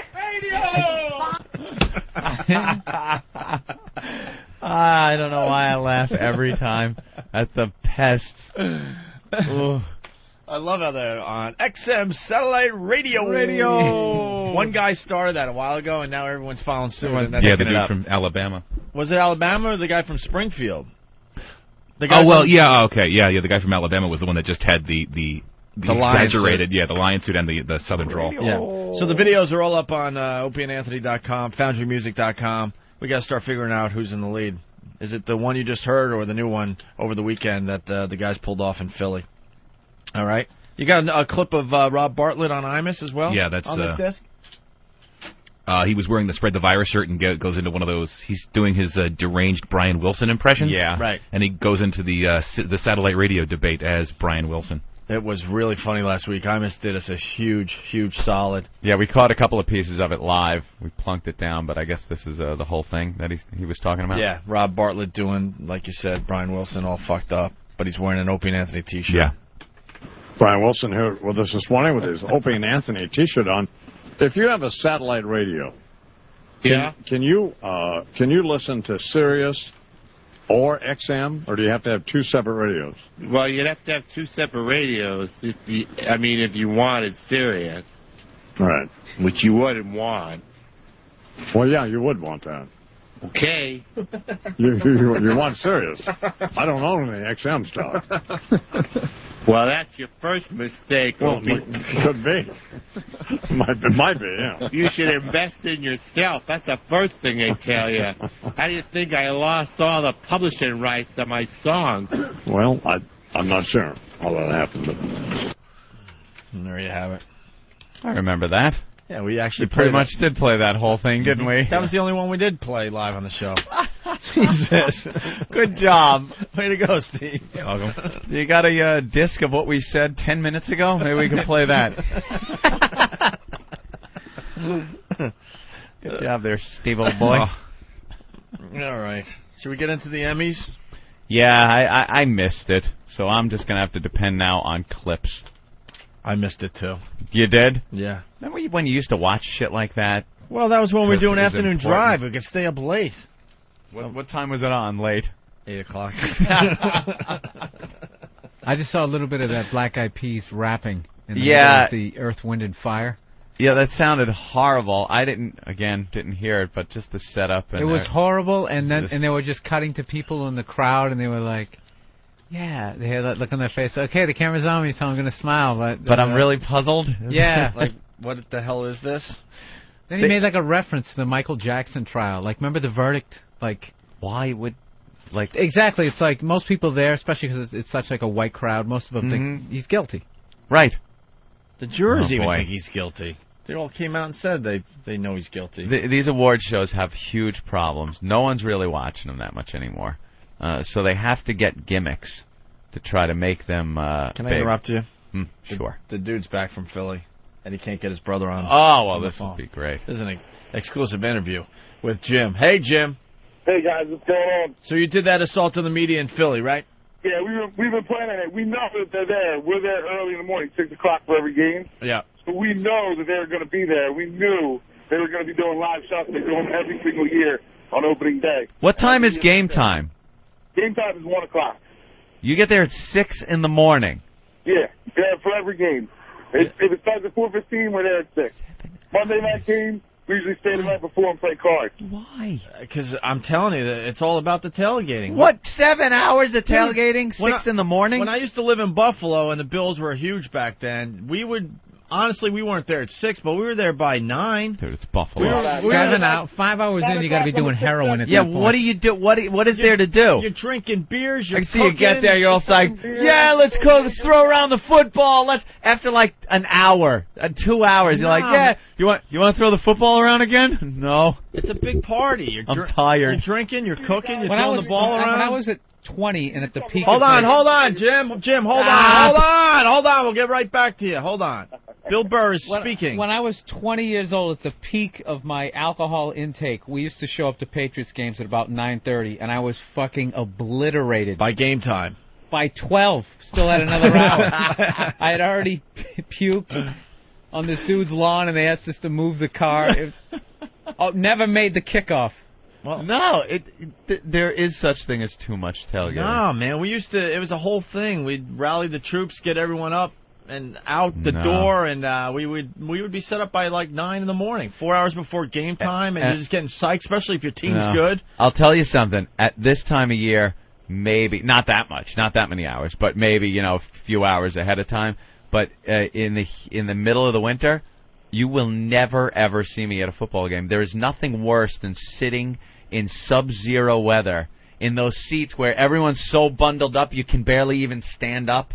Oh yeah. And your seat disappears onto other people's jackets the second you stand. You're describing it's cold, uncomfortable. You're describing what I did at least a dozen times in Buffalo. Yeah, well, when you're in Buffalo, you're hoping maybe that'll kill you. No, it's a Buffalo sucks. The best part, I was working for a radio Buffalo station. really does stink. Oh, one of the most depressing cities ever. It's Just being there, I was looking around like so depressed. It's fish fry, chicken wings, and the Buffalo Bills. Fat chicks. Well, Buffalo Betties, yes. Yeah. They like the long sweaters to cover up a world of hurt. But when I was living in Buffalo, it was kind of funny. I worked for the station called the Fox, and the big executives, the general manager and the program director and what have you, the top sales guy, they got the tickets for the Bills games, the first few games when it was still 80 degrees out, and they're in the fifth row, 50-yard line. These tickets were just so sweet. Right. As soon as the temperature dropped, they didn't want to go to the games anymore. So I'm the overnight douchebag. All of a sudden, I'm sitting in prime seats. I'm not making any money. I can't afford to go to a Bills game and sit this close ever. So to me, it didn't matter how cold it got. I was so psyched. No. But the coldest game, the Bills played the Saints. It was single digits with a wind chill that brought it way below zero, right? What was that, like an August 29th yeah, right. preseason game?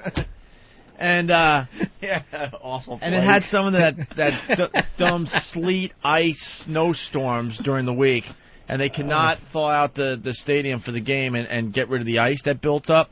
So you had to sit on a block of ice that easily was 4 inches thick, and your feet were on a block of ice that was easily 4 inches that's thick. a lot of fun. And That's great. And it was below zero Why? with the wind chill, single digits, snowing like a mother, and you just sat there and froze. You couldn't. Oh yeah, You the only couldn't. people who are warm are the people who have that whole hunting outfit. Well, that's that what we- camouflage jumpsuit with that Yep. fucking orange hat.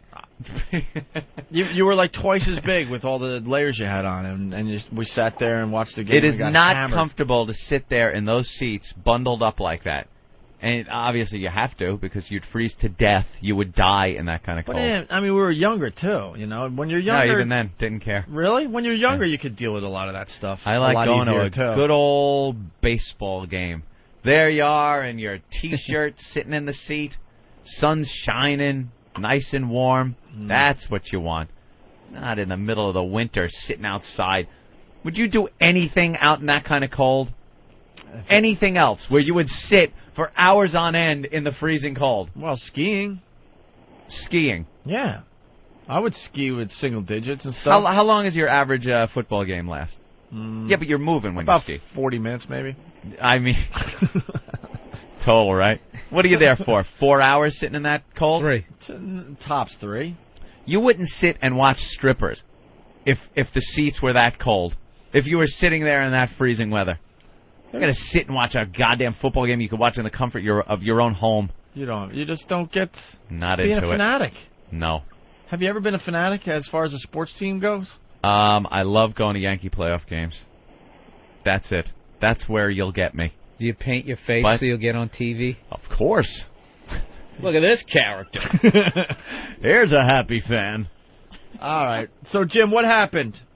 Well, it was a perfect setup because the guys that were right in front of the shot, right behind the shot, had a bus with a satellite dish, and the TV was right there. Right. And they were watching their buddies in the live shot, so we knew exactly when to jump in. Yeah, it was perfect, man. Were you the one covered in the WOW stickers? Now, that was my younger brother. I had the tattoos. All right, yeah, right on. I see you. But when we were doing it, the camera guy was like so freaked out he didn't know what to do, and he's just waving his hands, and his eyes are as big as goddamn softballs. And he's like, no. And then if you see real quick, he actually puts his hand in front of the goddamn lens. I was starting to crack up. Then he tried to shoot in front of my foot, and I crouched down. I'm like, fuck this guy. He's not getting me out of shot. And I put the air horn up, and then I broke away. My brother's like, fuck it, I'm going back over there. So he's standing in the back, and then when he ran in front again, the guy shot the camera down to his feet, and then that was it. We were so we'll get him next week. It was a great assault on the media. It really was. It's very close to the one done in Boston. We got to figure out who's in the lead today. Camera guys panic. Our whole goal was to jump between the reporter and the camera. We wanted to be the whole shot. Nothing in the background.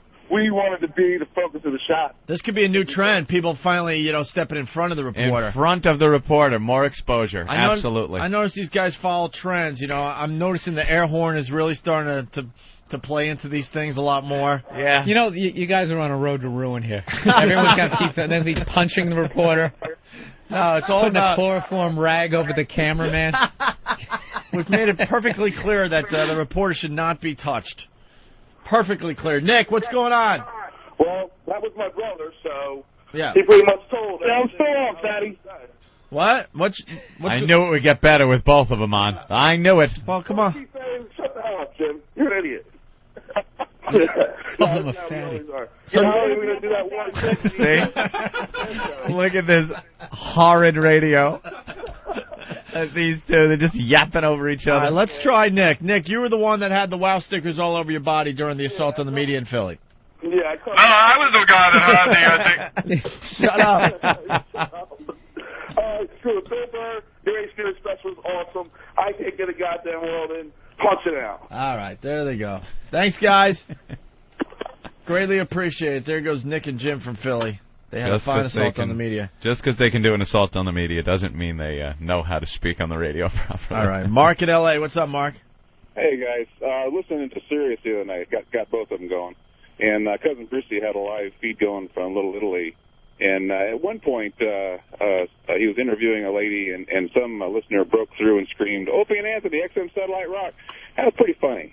Brucey started laughing, and I was cracking up and so forth. He came back pretty quick. Then he went to record and came back and pointed out that the listener apparently knocked somebody over and was kind of shitty about it. So I thought that was very uncool.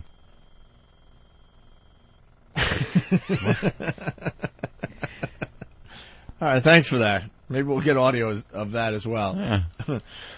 All right, we want to talk about the Emmys. I was waiting for you to hit the car crash. The guy was like a train wreck. You got that sound effect? He goes, sometimes he's like, "Oh, it was pretty cool," and cousin Brucey laughed, and there are a couple of things. Sometimes their voice just hypnotizes me, and I nod off and forget to hit the buttons. Other times I want to see how far he's going to go to try to get some kind of reaction from us that we are enjoying his call. Oh, and the more he was bombing, the more he had to throw in funny. He had to and throw in other then he things. went over there with it.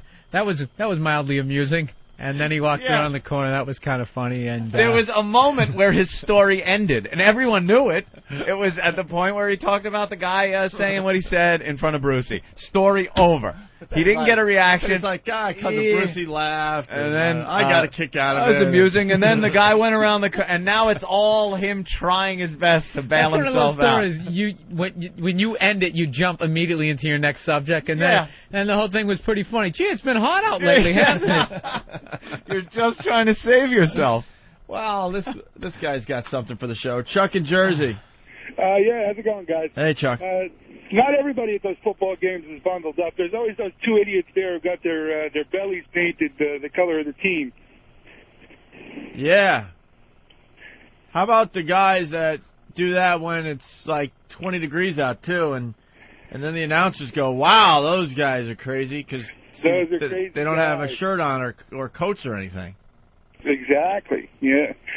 Okay, we're going to play the ping pong in the back now? You guys are assholes. I'm punching out. Thank you, sir. Ant, the best way to beat the cold is a hit of mescaline. My brother and I took a couple of hits at the Jets game. The look on the people's faces when it's 5 degrees, you're shirtless, steam is pouring off you, and you're drinking beer is priceless. Mescaline. I'd be afraid I'd do something so stupid and I wouldn't realize, like, my core temperature was 80 degrees and I'm dying. Yeah, and you're not beating the cold. You're just tricking your mind into not feeling the warning signs that you need to put a shirt on. You're still going to get frostbite. Yeah, your body doesn't all of a sudden become immune to dying from the cold. Like you just think it's hysterically funny. Like mescaline's like mittens.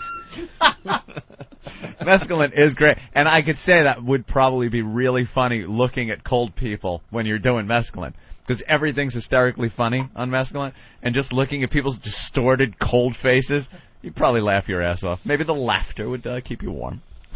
All right. Ooh, hot out, huh?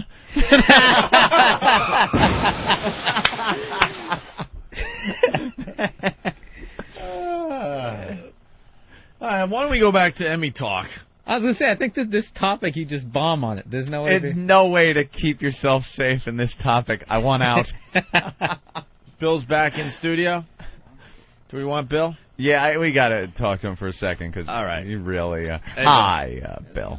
How you doing? All right, what happened, Bill? Okay. Well, I'll tell you, not intimidating enough. He's crazy eyes.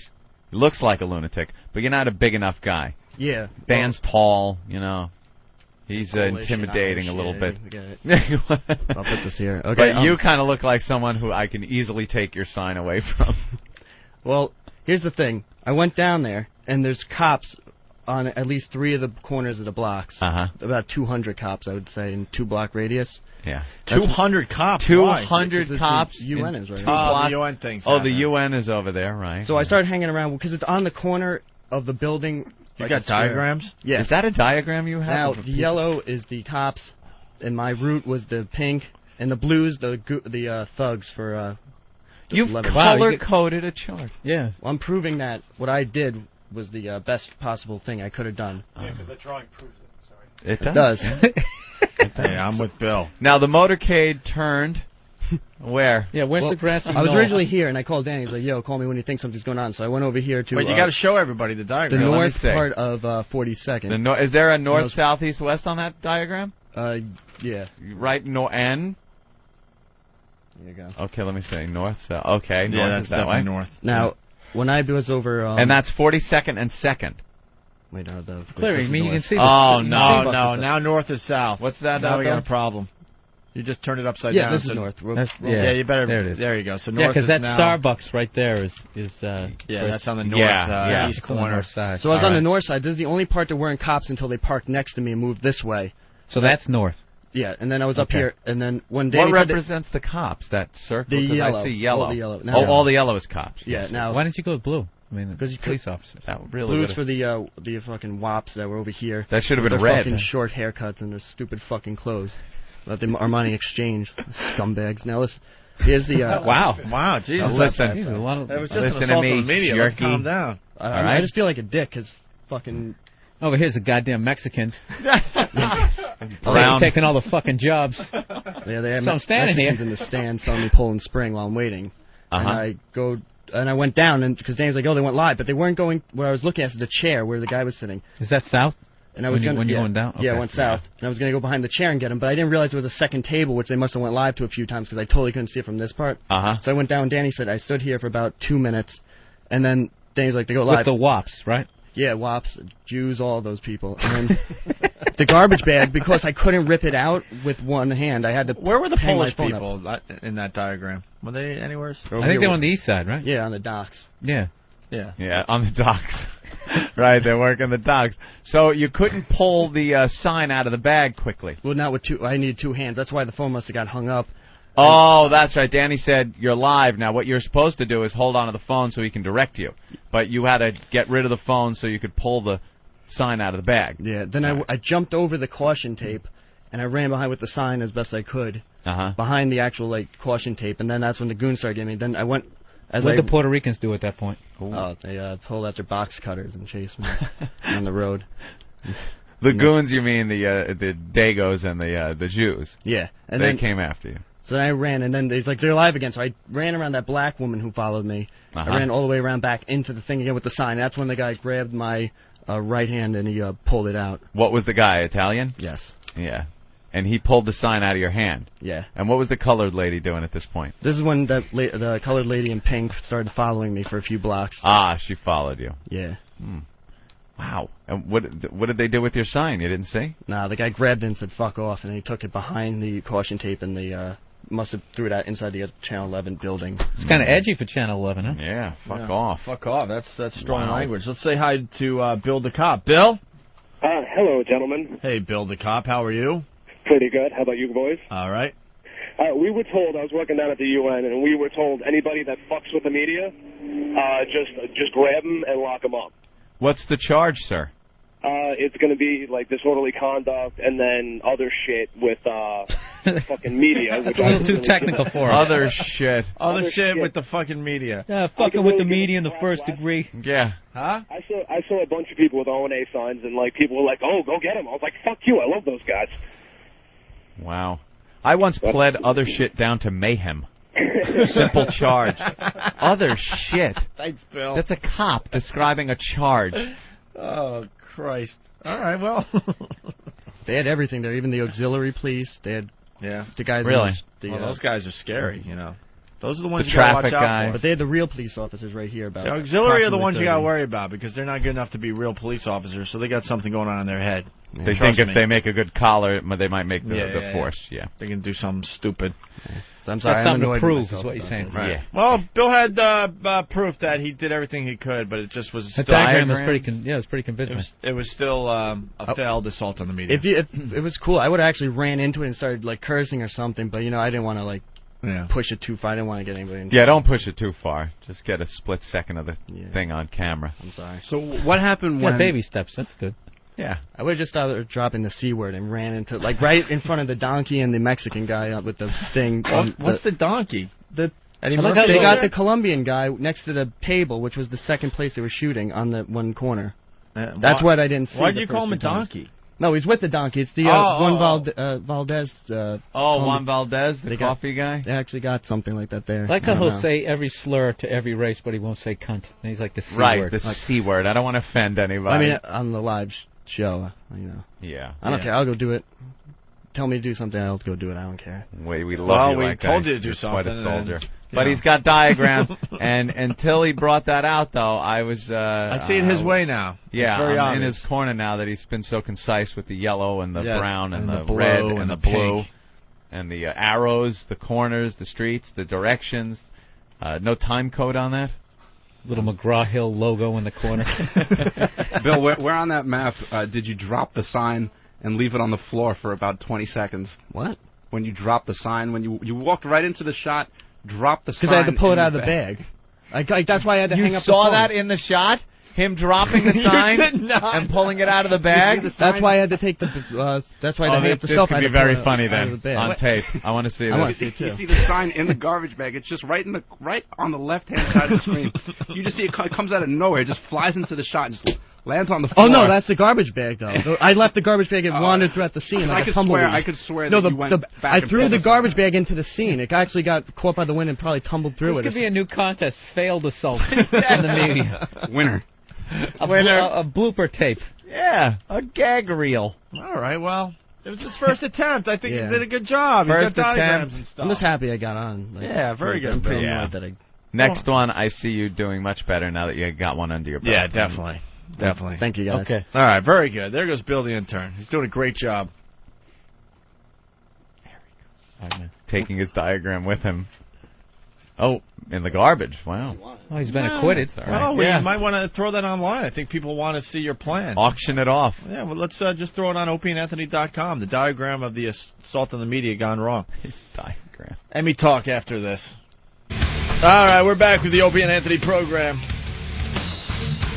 Talking about searching for a place we could call home. Realize what a mogul Steve C is. Yeah, Steve now owns 2 places. Anthony and I still renting. Still looking. Thanks. Jesus. My search has begun, though. I got to buy something finally. Where? Manhattan. I'm not You dealing with wanna that stay in the commute city? anytime soon. It's not really a bad commute if you live close enough.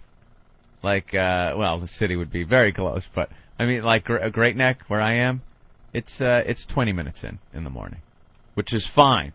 It's just the drive out. It's if you ever have to drive during rush hour, that same drive. To know that it only takes 20 minutes in real time when there's no one else in your way, and to have to sit for an hour and a half sometimes in traffic when you know it's a 20-minute drive is infuriating. But I don't want to live in the fucking city. I want a yard. I want a pool. I want a compound. But apparently I have to move out to Orient Point in order to afford something like I want. Even me, with my trillions of dollars. It's amazing what they ask for a house. Just a normal, run-of-the-mill, here's a house. Oh, great. If I moved out east, you would have a palatial, a mansion. You would have one of those lifestyles of the rich and famous houses. But you're close to the city. They want a postage stamp of grass, a house thrown on there, maybe a couple of bedrooms, a bath and a half. Here you go. How much? $5 million. That's great. That's great. It's ridiculous. Oh, yeah. But this is a real hot area. This is a real hot this area. area. Let me tell you about the school schools. district. Shut I up. don't care. I'm not having kids ever. But they always want to tell you about how wonderful the schools are. The taxes very high here because of the schools. I want to live here then. Fuckers. Real estate. They bring you in and try to... Here's the bedroom. Yeah, I know. Here's the kitchen. Ooh! I see. Now I thought this was the den. Thank you so much. Thank you. It's got a great area here. This is like a counter. You can prepare sandwiches. Just fucking filling time. That's it. I can walk into a house, look around, and know if I want to live there or not. That's it. Oh, Manhattan was the greatest when you're walking around looking. They'll actually do the sweep of the arm as they're showing you a 4-foot by 4-foot area. And over here's the bedroom. It's like it fucking breaks a nail on the wall. It's like halfway over. It's like... Yeah, they show you these little cubbies that they use as, this would be great for a study or a computer room. There's always nooks. This little nook over here for a breakfast table. This nook, a little desk would fit in here fine. You could do your work. You get a lot of sunlight through that one window that hasn't been washed since 1972. They take you up into the attic space where the roof line, like you're hitting your head unless you're dead center in the room, and talk about what a lovely bedroom this would make, where you would knock yourself unconscious. Anytime the ceiling is like higher than 6 feet, they try to act like you can put some sort of bunk bed in there with a desk underneath it. You know what I mean? Yeah. High ceilings. It's like you literally, when you wake up in the morning, you got to like shimmy out, and even rolling over your shoulder would scrape the ceiling. That's great. Bring the girl home, carry her up the ladder just like a fucking caveman. It is a scam. Your ass banging off the ceiling as you're trying to plow some whore. That'll be like, $725,000. Yeah, that's it. And there's always some weird attic storage in those rooms, too. Like on the wall, you'll see some creepy midget door that you open up, and it goes right through all the way back. That's where the rats live. Yeah, like I'm going to go there. And fucking... exactly. We went to one house, and the guy is in there, and he's going, yeah, there's a loft upstairs that's great for, I keep my bedroom up there. And he had this circular stairway that went up that was like the diameter of a gutter, the leader that comes down the side of your house. I couldn't even... it was like I was just rotating in place when I was walking up this circular staircase. Like a corkscrew. And, of course, it's like wonderful circular staircase. I'm picturing like this huge sweeping staircase. Titanic looking. Yeah, something like that. Staircase. It was like something out of Das Boot. Yeah. It was like the gangway in a submarine. We have this lovely terrace/fire escape. You can get a hibachi out there. The neighbors don't seem to mind if you cook on it. I know the last guy did, because you can tell because of the ashes that are all in the windowsill. It's just awful. Just let me look at what I'm asking to look at. That's all. The worst ones are the buildings that like allow pets. It's like they allow pets here. It's like, yeah, it smells like a fucking kennel. Yeah, it's a friggin' kennel, right? Shit all over the place. Lumps of dog hair in the hall. That's another when you're looking for a house and the homeowner has a pet. Like when you knock on the door and you hear, like, oh, this is going to be great. I just want to get in the car and leave. And then the woman opens the door. Oh, okay, just hold on 2 seconds. Let me get her in the room. Dog nails scraping on the linoleum. Wood floor with like those skid marks on it where he was sliding into the wall. It just stinks like wet dog. One place we looked at had a white carpet that I swear this dog had shit on every square inch of it. There was just cleaned up shit marks all over the place. Bites from that taken out awful of the rug corner. cleaner that becomes a foam as it gets into the shit that's in the rug. Yeah, the applicator on the cleaner has a little brush on it. That's gonna work. And you're looking at quote nice homes. That's the scary part. Everything over $1 million. Everything over $1 million, and $1 million is the bottom level in this neighborhood. And there's shit all over the place. Everything. The corner bead on all the corners of the house are chewed, just eaten. Where now you got to get some guy in, repair the drywall, spackle, and this is $1 million home. It's not a fixer-upper. I don't want to go in and fix something. I want to move in. I want it to smell. When I walk in there, I want it to smell like new carpet and paint, and that's it. And you walk in, and people are like, "This is mint plus condition." So you go to look at it, and it's like mint plus in 75 because there's wood paneling on the walls. Mm-hmm. The basements, you go down into the basement. There's some bar that Grandpa built for himself with the Budweiser mirror and the shag carpeting. Keep on trucking, neon sign. some popular catchphrase from the late 70s. You jive, turkey. Exactly. Shag carpet. You know Tony Danza had that tattooed on his arm? Oh, yeah. What? Saw that for years. Keep on trucking. Oh, okay. It's like getting jiggy with it. Mm. Some sort of... What an ass. Yeah. Keep on trucking tattoo. That must have been a drunk night. Hey, I don't care. This saying's going to be around forever, huh? Keep on trucking. Put it over here. And I want a tattoo of my pet rock on this arm. Put a Rubik's Cube. Some barbed wire. So the search continues. So I went to this one place. We go You go in, and obviously, you know right from the start you don't want it, but for some reason you have to look around. I guess it's an insult. There's like this protocol. You got to be cordial to the people and the agent and everybody else, so you can't just walk in and go, nope, and walk out. You should, though. You should. When you walk in and I see, like, structural damage, you see the ceiling is cracked, and from across the room you can see the right side of it is closer to the floor than the left side is, right by the crack. You know that isn't just a little spackle and some tape. You know, that's a truss in the attic is fucked. Something is wrong with the structure. You're living on a fault line. Yeah, exactly. There's something wrong. So I don't want to look at the bedroom. I don't want to look at the basement, but you have to. When you go in this one house, I know I'm not going to look, and the guy was crowing on the paper about how there's brand new dry sump. There's a brand new sump for the driveway. So I guess the driveway was flooding, and now there's a brand new sump. So we go down into the basement, and I'm walking around, and there's brand new tile floor in the basement. Basement's been finished, a bathroom down there and everything. So we're walking around, and my girlfriend goes, look under your feet. So I look down, every tile I'm stepping on, in between each tile is going... The water's coming up a little bit? Water's coming up! It's coming up! I go, oh my God! That's what the dry sump is. This is the middle of summer where we haven't had a lot of rain. We haven't had rain this summer. God, Jesus. Dry sump for the driveway. I am. You know, he's down there with a wet vac. What time's he getting? Oh, here? you know it.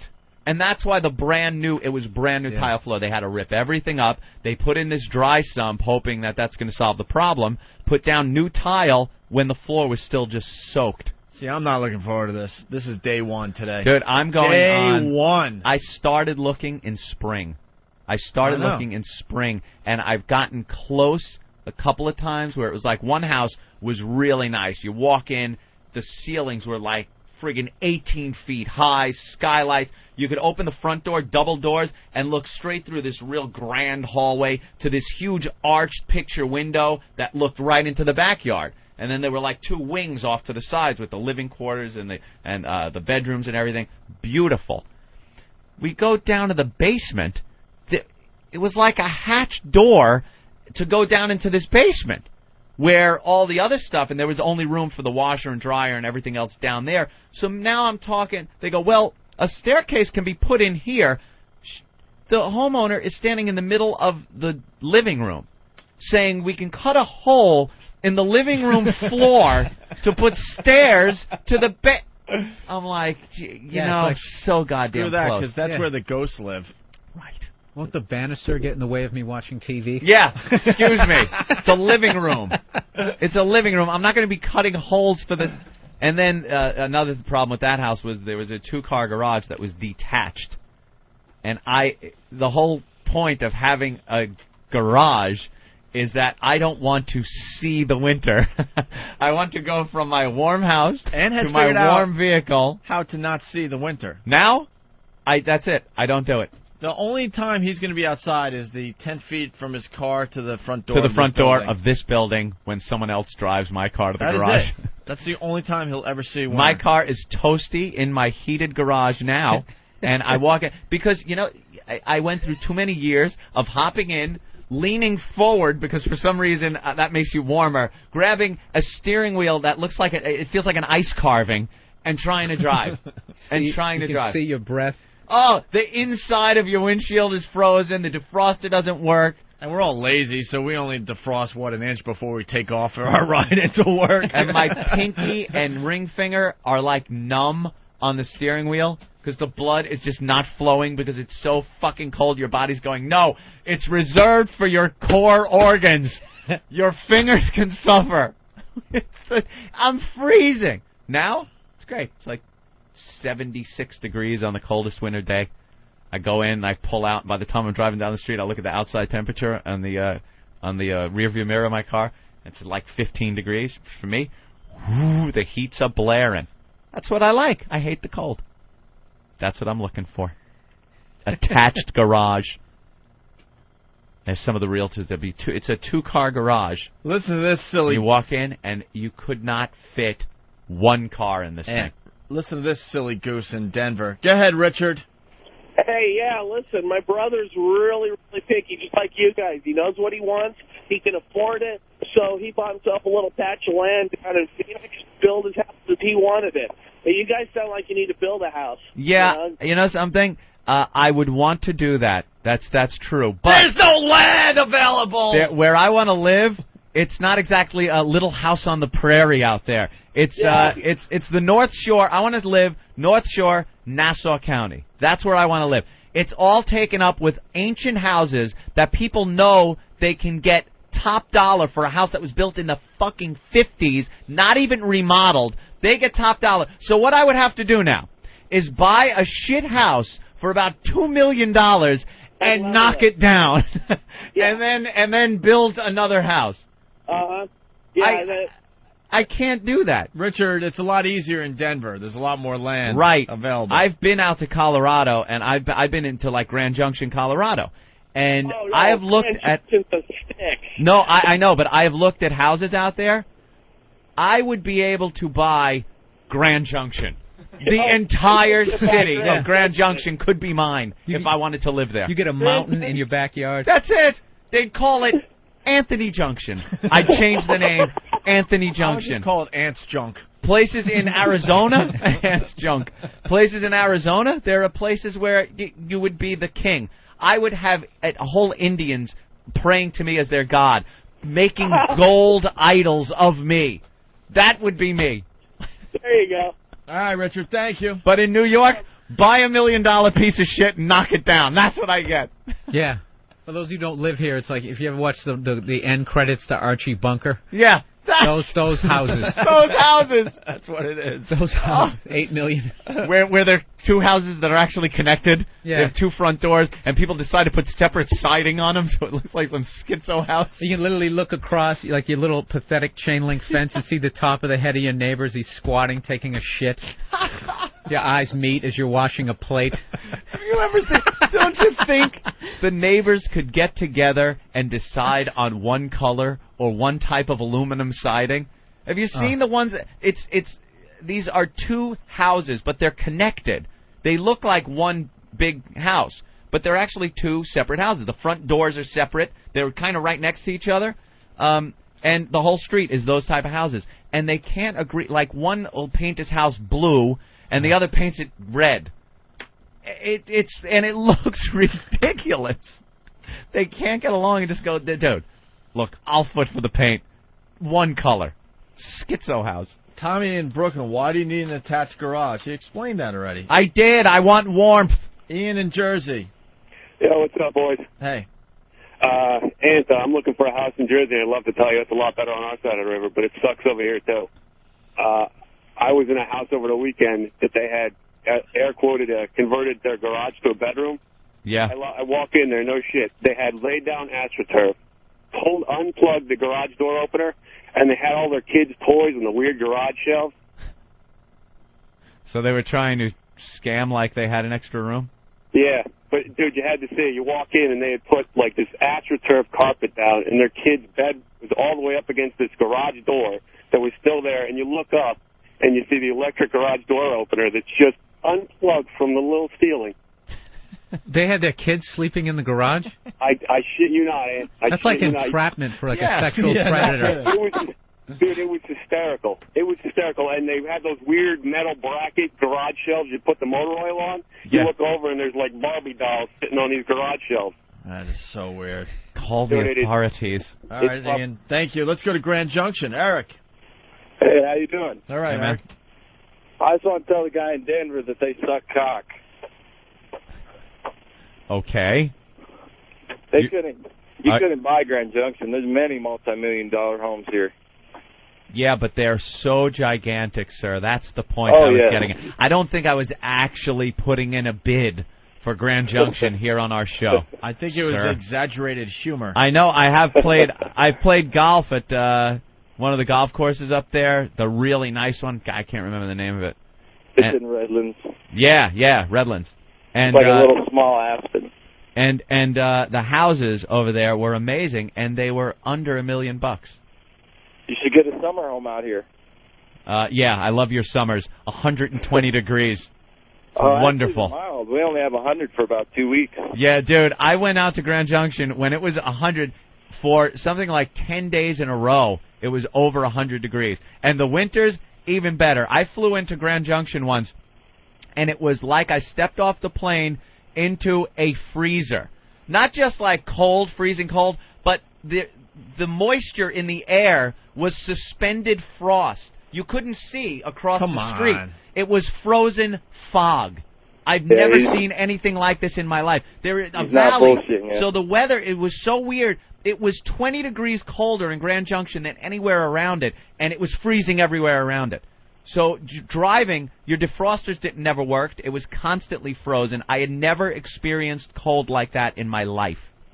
You're not bullshitting. We work in the oil field, and the oil field loves you guys. Cool. Tell him we Thank you, said hi, sir. all right? All right, thanks, guys. All right, there goes Eric. Let's say hi to Jimmy in Staten Island. Jimmy, what's up? And Yo, I am buying hey, Grand listen. Junction. Well, why don't you just move to Staten Island and live on Toad Hill? That way you can join Richmond County so you can play golf. You'd be like freaking Al Chervik from Caddyshack. I'd sooner move to Jersey, which I wouldn't. We'll move to Staten Island. On Toad Hill. How What's Staten the face Island? will be 2 doors down? Oh, yeah. How Staten Island got to be considered part of New York City, I'll never know. I will never know. That place is the worst. It is not. You don't even stop there. It is a place to drive over on your way to Jersey. I've been here 10 years. I've never been there. Never been there. It's the most expensive borough to pass through. I've never. You drive through it. Staten Island is there so they didn't have to make a really long bridge to Jersey. That's it. That's all it is. The best is what they call the Verrazano, the Guinea Gangplank. The Guinea That's Gangplank. the best. Yeah, That's the best. back to fucking Brooklyn. They get the fuck out. I'm punching out. All right, there goes Jimmy. The Guinea Gangplank. Can we finally talk about the Emmys or what? No. The search for houses and apartments and all that continues for the boys. Well, have fun. My favorite though. part of that was when I totally took it down the Tony Danza route. It was just really starting to bomb, and then Opie goes, so anyways, back to looking for houses. I was like, That's what he does. That's what I do. That's what Opie does. That's what I do. I keep everyone focused. Let's kick it back into play. I just out of fucking Out of nowhere bounds. bring up like the fucking banana splits. Yeah, remember the guy dressed up like the dog? All right, stupid. When's Jimmy coming back? Not at all. You're not supposed to acknowledge it. You're supposed to just go with it. All right, let's say hi to Rob in New York. Rob, what's up? Yeah, I wanted to talk about the Emmys, the Black Eyed Peas. Okay. They started singing about Michael Jackson's court case. They were making a comparison because Martha Stewart was convicted and he wasn't, and she gets a show and he don't get a show. Like, ooh, that's terrible. That's it, guys. Punch it out. Oh, you can't punch out. Wait, what? Hey. The two crimes were a bit different, don't you think? Yeah, absolutely. I just wanted to say that the Black Eyed Peas are trying to make a Kanye West reference. Like the black sock and the white are okay. Wait. Start over. I'm a little confused here. In the lyrics to the Black Eyed Peas song, they was like going on about stuff relative to the Emmys, and they were saying about entertainers and how they're handled in the media. Michael Jackson was found innocent, and he's just like forgotten. And now Martha Stewart is convicted, goes to jail. She gets a TV show. So figure that out. It was kind of like that Kanye West thing, like poor us. That's how I saw it. And I know you're there, so. All right, Rob. Wasn't working on him. You're still very uncomfortable, though. All right, Emmy talk. Star Jones was on the red carpet. And she's like the new thing, I guess, right? Yeah, she's one of those people that really need to be fat. She lost a bunch of weight, and she's one like Al Roker with that head. Mm-hmm. That huge head didn't lose any weight. She still has the big fat head. Another hot chick is missing. I didn't mean to. College student may have been abducted. Oh yeah, look at that. This girl is really hot and she's missing, and we better find her soon. Wow. We only care about the pretty ones that are missing. What? You got any background? What no, it just hit Fox News. Some college student, they think she might have been abducted. Why is it whenever somebody really huge loses a bunch of weight, they look better fat? Is it because you saw it just looks... Yeah, it looks like weird, they're I dying think. or something. Yeah. They're all like gaunt or something. A lot of people are just meant to be fat, though. Yeah, it's like they're just meant to be They're not fat. jolly anymore. Al Roker, fat, jolly.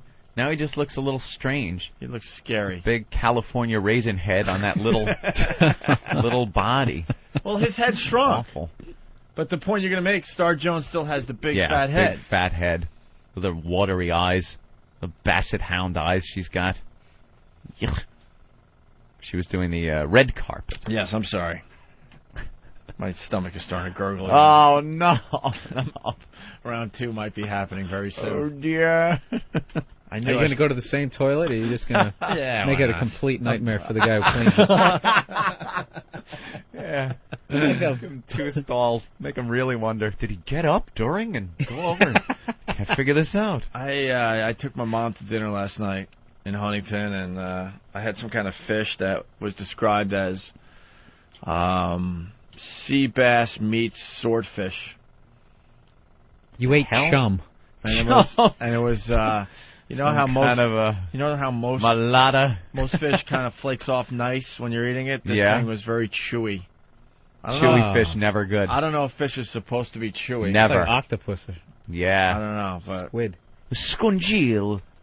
But Where'd you go? What was the name of the place? I don't want to blow up their spot. Why not? They gave you a bad fish. I don't know if it was them though.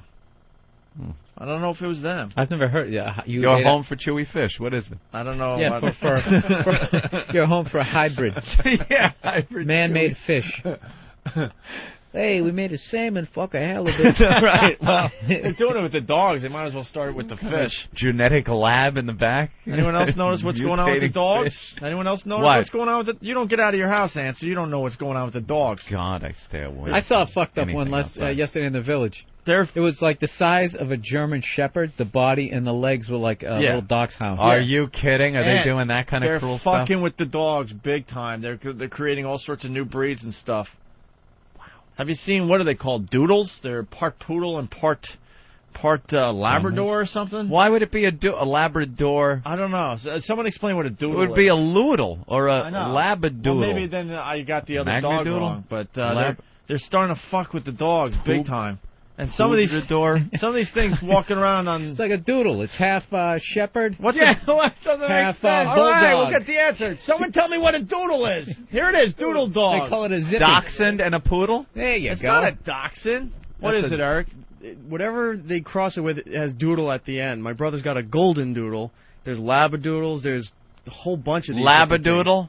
Oh, so the doodle part is just for the poodle. Yeah. And the D is in there so it hooks up with any other word Exactly, because you yeah. can't say lab-boodle. They are Wow. they are basically taking the poodles and fucking up their world, man. They're just mixing them with everything. It's because they don't shed. That's why they breed them with the poodles. So you can have these big hairy dogs and they no hair. I gotta anywhere. start taking pictures of the dogs I see Labradoodle. walking around on the Upper West Side. It's So yeah, they've taken poodles into the. They've made them sex slaves. pretty much. They abducted them at the malls. Yeah, because let's be honest, when All these shepherds and Labradors in the waiting room with like bathrobes on and stuff. Yeah, let me get that second one of the right. I saw one dog where I actually jokingly said, "Is that thing real?" And the lady had to tell me, "Yes, indeed, it's a real dog," because it looked like a stuffed animal walking down the sidewalk. And my reaction was, "Is that real?" Obviously, it's real. It's walking. They've always bred the poodle with the other dogs, though. I've heard some other ones, like a Shih Tzu and a poodle. Well, because just having a poodle is so faggy, Poodle. but then you take the poodle and you mix it with something else, and then it's kind of like yeah, it goes from Half faggy. a fag. Yeah, it goes from faggy to like cutesy. like you a know? pit boodle. A pit poodle. A pit boodle. But they're fucking with the dogs, but Yeah. man, they're really, it's getting out of hand. It's getting out of hand what they're doing. Pitbull with like a Labrador looks good though. Pitbull with a Labrador. Buddy might have one out in L.A. Oh, really? Yeah. Pablador. I'm just trying to make it work. It's got to work in the name, or you can't breed it. See, I was right. Mongrel class of dog. There's doodles out there, though. All But right. it's not just a doodle. See, you confused me. I don't It's know. a something doodle. Something doodle, I guess. Right. Sure. Doberman Pinchoodle would Well- be. Well, that doesn't fit with the doodle. Well, how would you call that? Which a one? Doberdoodle? A Doberdoodle. Doberdoodle. That's what it is. Why not? These freakish people. That's the thing you described, a dachshund with a like something with real short legs, with like a Great Dane would be hysterically funny that it can't even support its own weight. It's like an engorged tick around your house. That would be hysterical. It couldn't even look down. It had to hold its head up, or else its nose would have been like on the ground. Yeah. Because that's funny. Because it seems like a good idea at the time when you're in the lab, and then these things come popping out, and then you're stuck with them. And you can see it on the dog's face. It knows it's fucked It's up. a freak. It's just like, gee, thanks a lot. Little legs, huge body. Yeah. Oh, yeah. Joe, Jersey, what's up? Hey, Anthony, you think if you mix a hack radio DJ with a poodle, it will be a water doodle? There, my water doodle. This is a mixture of a waddle and a poodle. Waddle the doodle. Waddle doodle. That's funny. Bone dry. Oh, man, this hurricane's going to hit New Orleans, I'm telling you right now. They're getting a little nervous in Florida. No one really hitting the emergency yet, though. Like, Fox hasn't picked up on it yet that this thing is going to go into the Gulf. So they're kind of waiting. But the second this thing passes Florida, boom, Fox News alert, another hurricane in the Gulf. You know, if this hurricane hits New Orleans, you got to start thinking about that sin thing. Yeah. You got to start thinking that maybe that God and sin and stuff is, he means business. Like all their prayers that they've been praying for help now are being answered with another hurricane. That would be fantastic. Yeah, who isn't looking for it? I'm sorry. Are there more hurricanes now than there were in the past? Or Yeah. they just hype them up? Yeah, so it's much? all about that global warming. Oh, that's such crap. They've had a lot this season, that's for sure. But if you look through history, it goes in waves, you know. Will we get to Z, Anthony? We're up to R now. I think we probably will get to Z. Yeah, then they'll have to start over. Really? Another A. Nice. I don't know what they do. They go to numbers or something after that? Hurricane 1? How about black girl names? There you go. There were people complaining about that. There was actually a black activist complaining that there weren't enough Afrocentric hurricane names. Yeah, and then when they do it, then they'll say you're blaming the violence of the hurricane Right. on African Americans. Exactly. We can't win. I was watching a show last night on videotapes, crimes caught on tape kind of thing, and people were talking about it. And there was this black lawyer discussing the beating of Rodney King and talking about, even taken in context, this is an awful beating. The cops should have gone to jail, which of course they didn't, and that started the riots. And when the not guilty verdict came back, he could not believe his ears. Couldn't believe it. Then the same guy is commenting on the Reginald Denny case. There was an attempted murder case. Black guy, they dragged him out of the truck, beat the living shit out of him, and another guy took a brick and, as hard as he could, we all remember the footage, threw it at Reginald Denny's head. Right at his head, and bam, he was down for the count. This black guy was defending him, saying he absolutely was not trying to kill this guy. And because we should take the tape in context and look at it frame by frame, he was saying the same exact thing. Man. I wanted to reach through the screen and punch him. And choke him. Oh, my house sounded like a Klan meeting during that segment last night. Awful. Larry. Yeah, how you doing? Hey. Hi. I'm telling you, don't eat fish on Sunday. It gets delivered on Friday morning. It just sits there and waits for you. Then when you get it on Sunday, look what happens. That is true. There are days where you should buy fish and some that you shouldn't. Yeah. He sounded like he just ate some. That's You have it on Sunday. And Look yeah. what happens.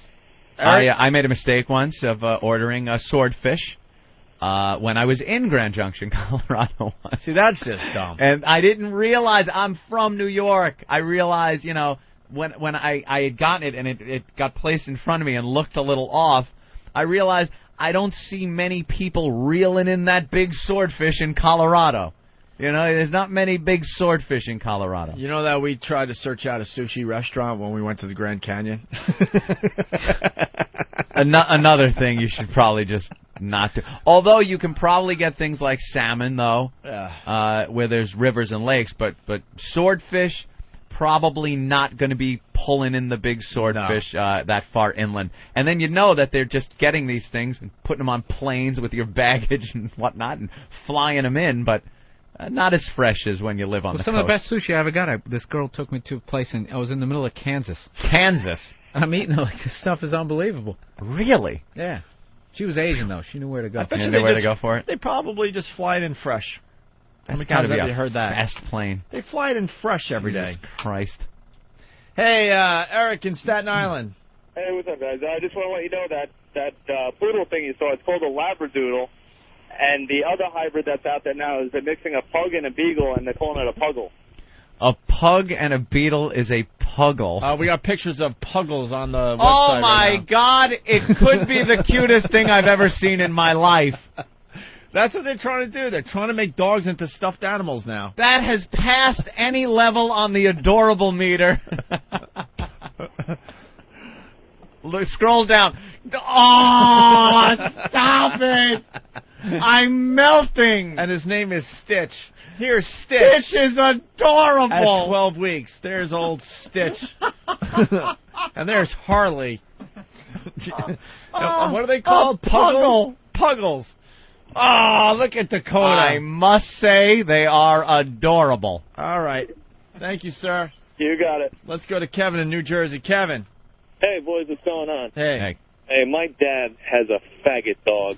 It's a mix between a Cocker Spaniel and a Poodle, and they call it a cockapoo. These have been around for years. What the fuck's a cockapoo? I remember those from years ago, and I hated the fucking thing. One of our family's friends had one. Yeah. Used to bring it everywhere, and she'd have to tell everyone it was a cockapoo, like it was a big thing.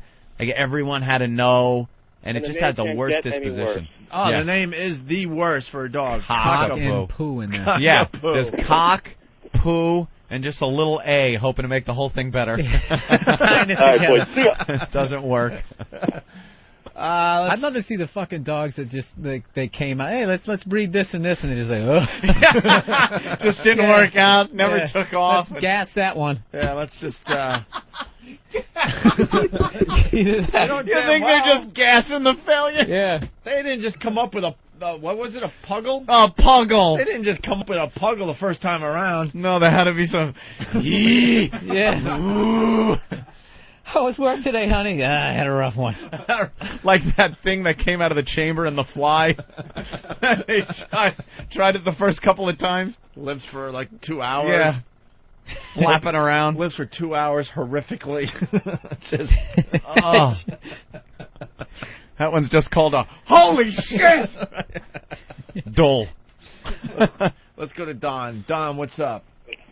Oh, hey.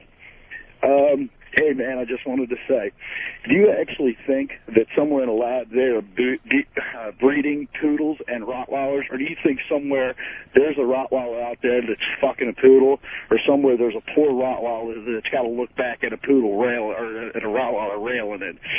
No, I think it's all very I'm out. clinical. All right, There was a lot of R's in that last sentence. And he was shaking his voice. Do you think a poodle is having sex with a? I don't even.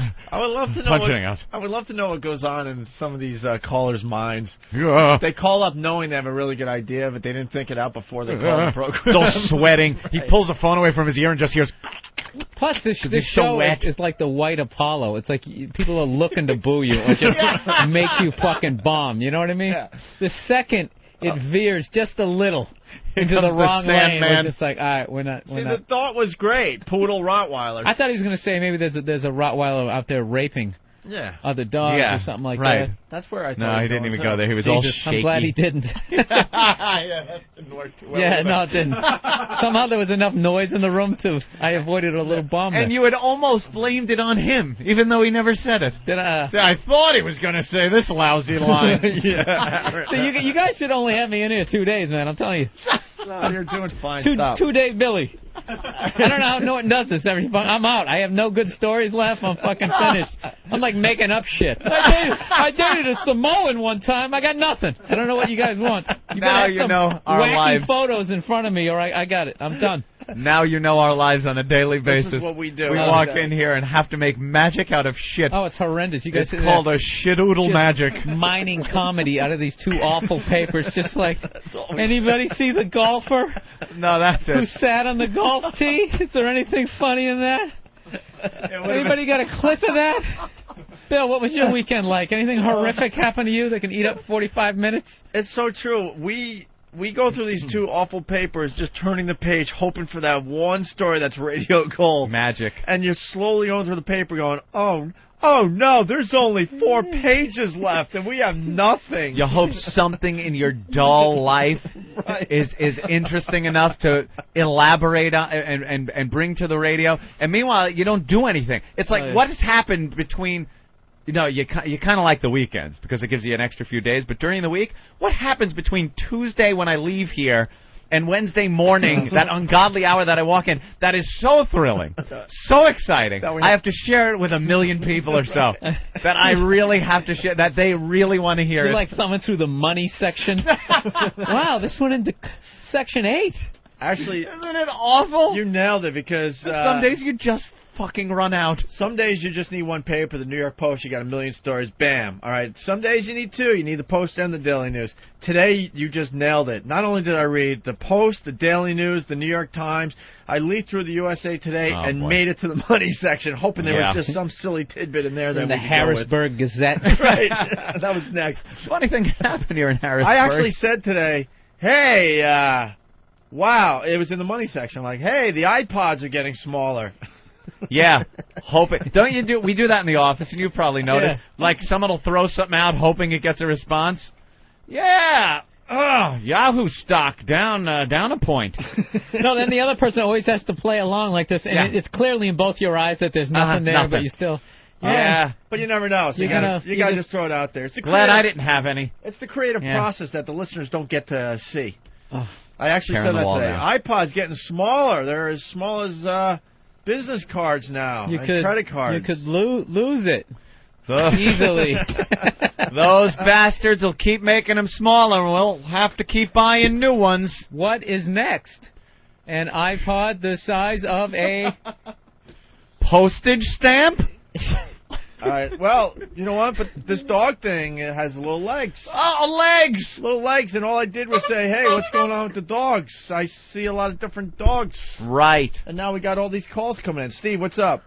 Hello. Hey. Hey, my mom actually has a dog that's a Shih Tzu toy poodle mix, and it's called a Shih Tzu Poo.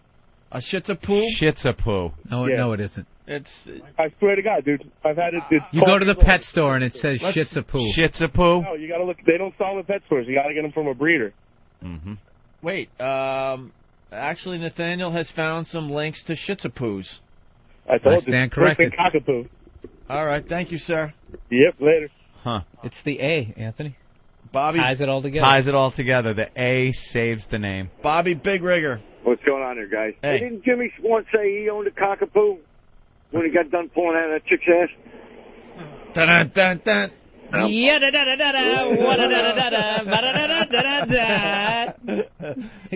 Aaron from Texas, what's up?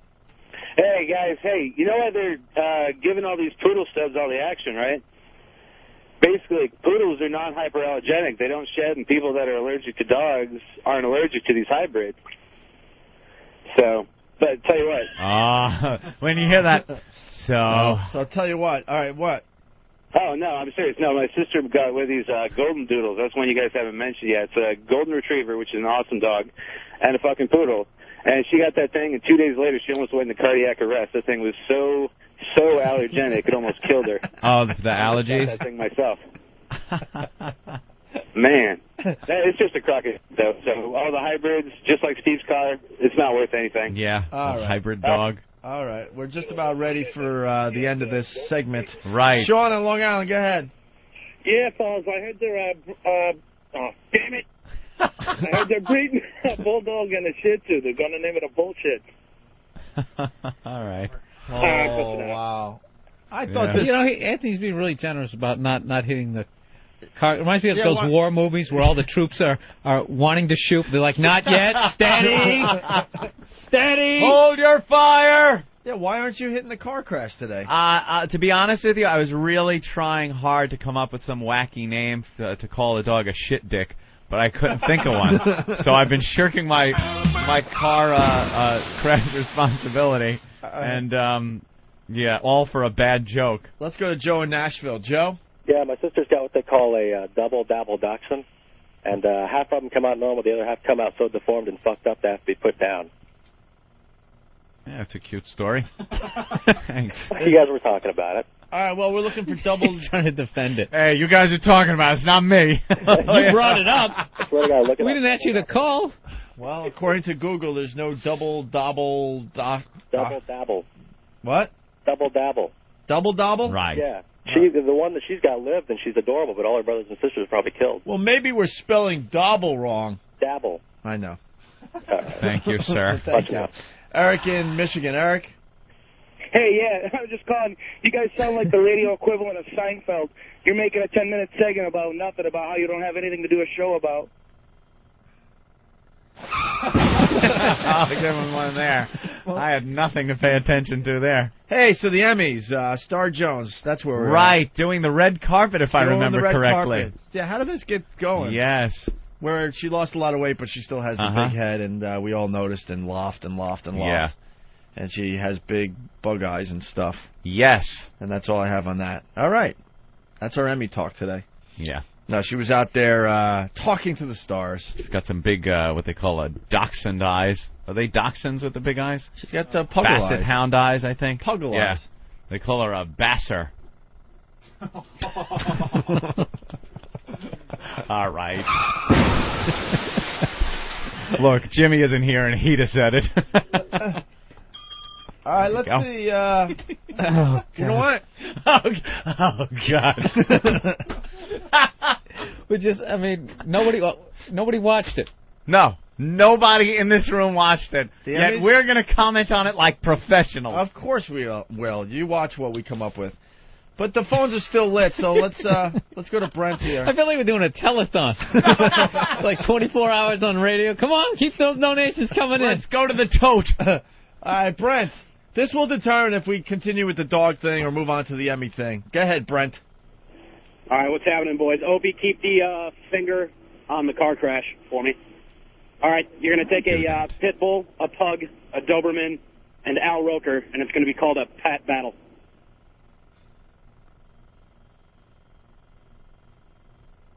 What?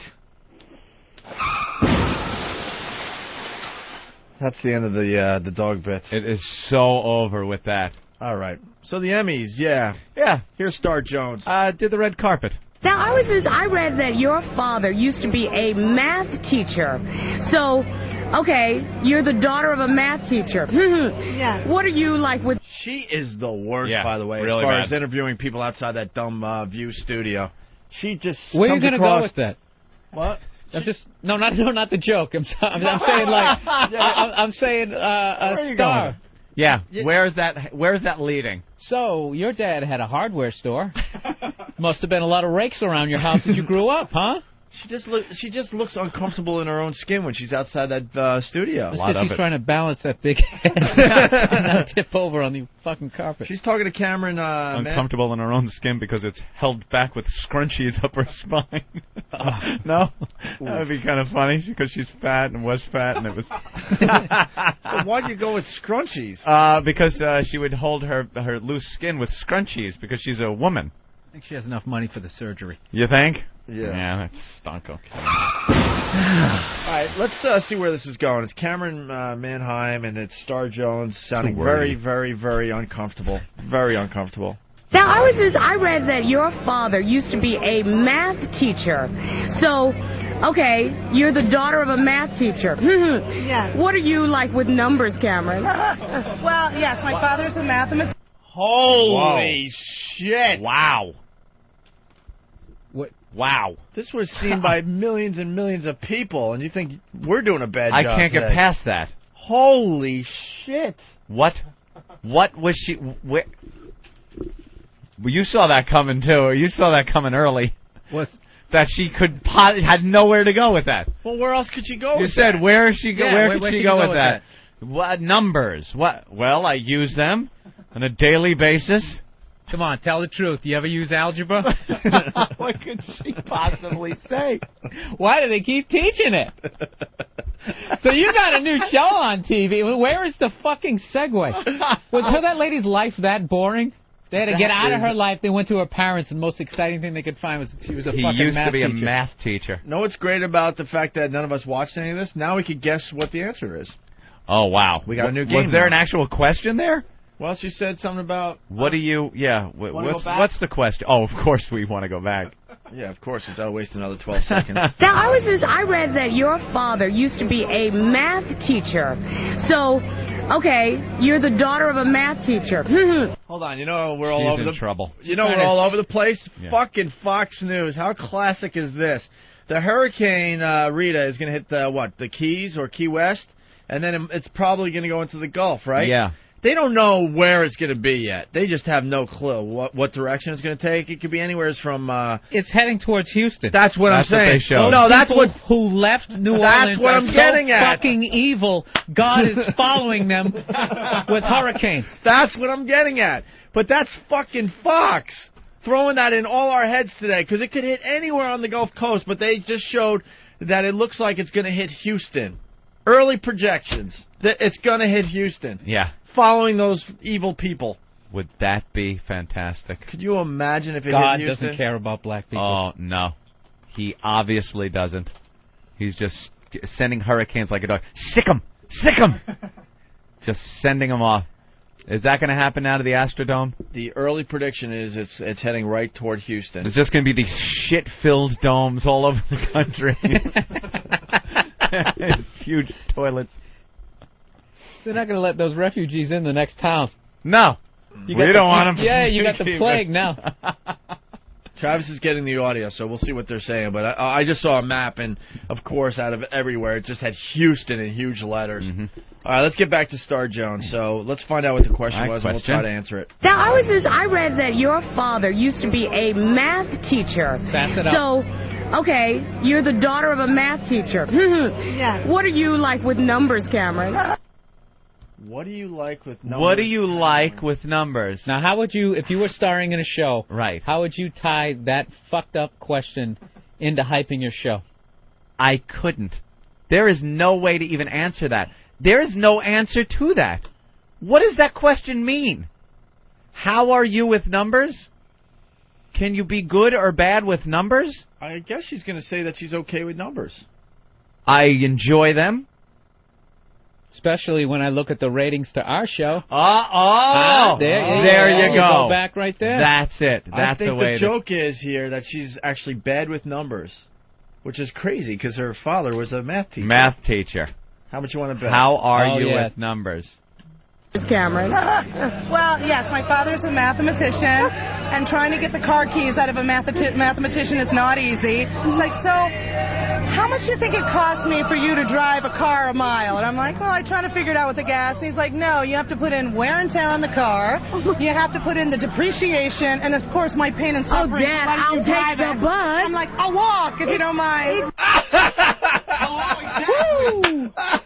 She really spun that. That was totally like a set. Because where would she read that her dad was a mathematician? You're right. I should have saw that.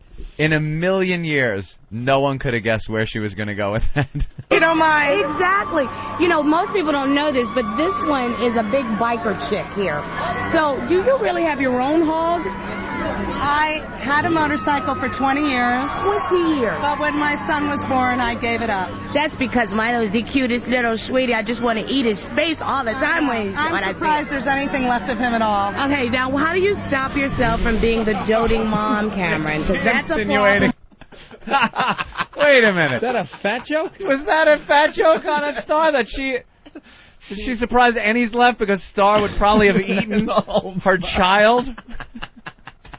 Oh, that's great. Got her back for that stupid math question. See, and you guys thought we had nothing on the Emmys. Look how brilliant we are. That's great. Wait, so Star said Cameron's kid is so cute that she wants to eat her face. You creep. And then Cameron said what? I'd be surprised if there's anything. Because babies always get food around their mouth as they're eating. That must be it. Hold on, we got to go back to this little ditty. Jeff from Jersey saying she interviews like a 14-year-old girl. Like, don't numbers suck? Yeah, like, that was the lamest question ever. All right, hold on. I like how she tried to sass it up with little attitude. Yeah. Through the numbers. So, do you really have your own hog? I had a motorcycle for 20 years. 20 years. But when my son was born, I gave it up. That's because Milo's the cutest little sweetie. I just want to eat his face all the time when I'm surprised there's anything left of him at all. Okay, now how do you stop yourself from being the doting mom, Cameron? Because that's a problem. And then she was trying to do that cutesy voice, but then she started babbling. It didn't even make sense. She looks like one of those overfed goldfish. You ever see those 8-pound goldfish that they have? The big eyes. Chinese restaurants in some tank. Oh yeah, with those you could hit it with a spear from 40 yards away. Oh, I can't wait for the Photoshop tonight, man. The Photoshops are gonna be great on the goldfish. Wow. That's because he's so cute. Oh. She has goldfish They're eyes. gonna take out some A1 sauce and eat him. I just wanna bite him.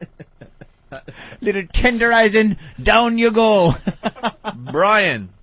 Yeah, that's me. Sorry, guys. All right. I just wanted to say, Star Jones, something about your father being a mathematician. She did something with a mathematician, something about numbers, math. It came from AP. She said it was brilliant but hilarious. Something about math. Oh, very good. All right, going off Punch on it that. out. Cameron Mannheim's baby goes in the cage. Cage goes in the water. Star Jones in the water. Our Star Jones. Farewell and adieu to your fair Spanish lady. Saw Star Jones. Star Jones has black eyes, lifeless eyes, and when they roar back in that head, and you hear that scream. High-pitched screaming and hollering. Sometimes Star Jones goes away. Sometimes she don't go away. Saw Star Jones eat a rocking chair once, swallowed it whole. So 20 celebrities go on the red carpet. Only 7 come out. Oh. September 9th, 2005. Saw Cameron Mannheim's baby in the water. Thought I'd come up, swim up, say hello. Tapped it on the shoulder. It just bobbed up like a top upside down. He'd been bitten at half at the waist. Star Jones come cruising. Big bulgy eyes like an oversized goldfish eyes.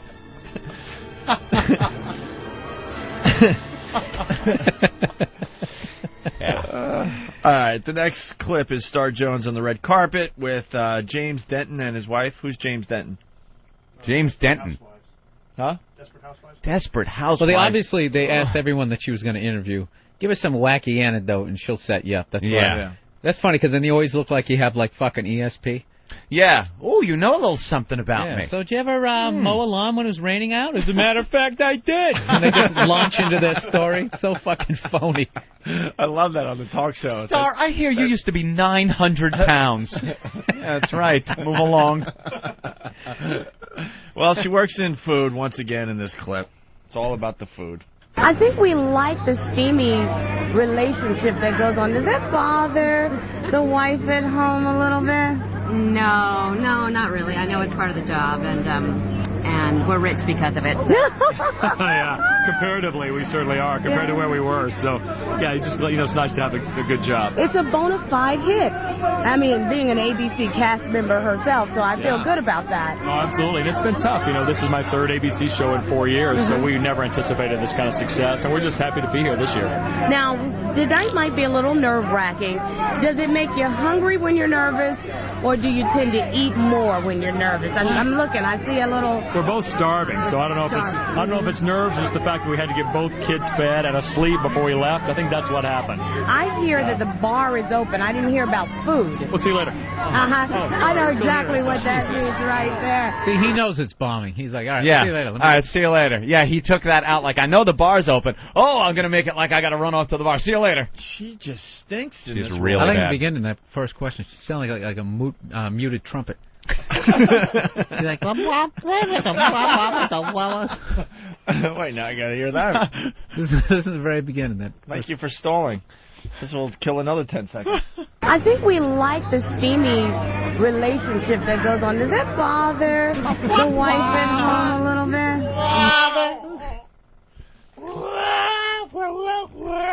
Clyde McCoy and the Sugar Blues. My dad has that on wax. She can't stay down with 2 babies in her. Not with 2. Wow. All right, here's Deborah. 30. 25. You know how you tell? You look from her huge bloated head to her big fat ass. Deborah Messing. Star Jones talks about the circle of life. This should be wonderful. What's the first thing you want to do the day after Will and Grace goes off the air? I want to go to Africa on safari. Wow. How about that? Oh, yeah, I'll do that. I was in Kenya on safari, and it is spectacular to really understand the circle of life. Yeah. And see all the little animals. I would love to do that. You think so? Yeah. Then you would have time because you don't have that 9 to 5. That's right. The circle of life. That's a new thing for like celebrities to go over there and sit around a bunch of starving black kids in Africa. Yeah. Go on safari. They go to a village. They see the little starving kids. And then they go out. They see a giraffe, an elephant, come back here and make like they were roughing it. Ugh. Star. I'm surprised a helicopter didn't fire a dart into her ass and tag her ear. That'd be great. I don't know what happened. I felt drowsy. I woke up and I had new earrings with numbers on them and a collar that beeps. Wow, she stinks. How long is she going to last on the red carpet? Who'd she replace? I don't know. Joan. They're trying to do the Joan Rivers thing, obviously, but... she just ain't got it. No.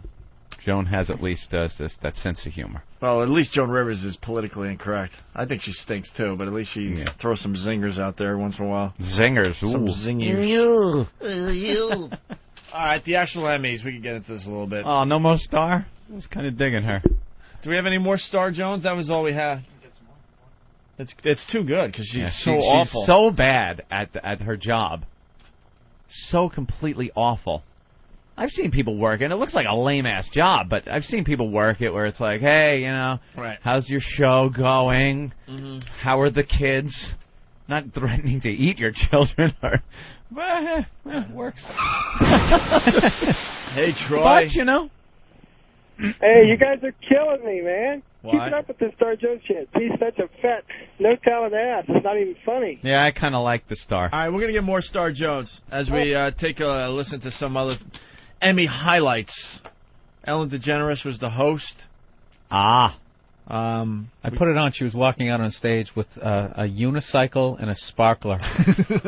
I don't know what it was referring to. Are you kidding? I swear to God. That was the real and she deal? She got the big polite laugh like, oh, she's calling back to the other shit that wasn't funny. This is gonna be, let's bring on the next presenter. This is going to be the new thing we do, is like these big shows we're supposed to watch because we're a big, talk show. We just don't watch, so then we could guess what happened.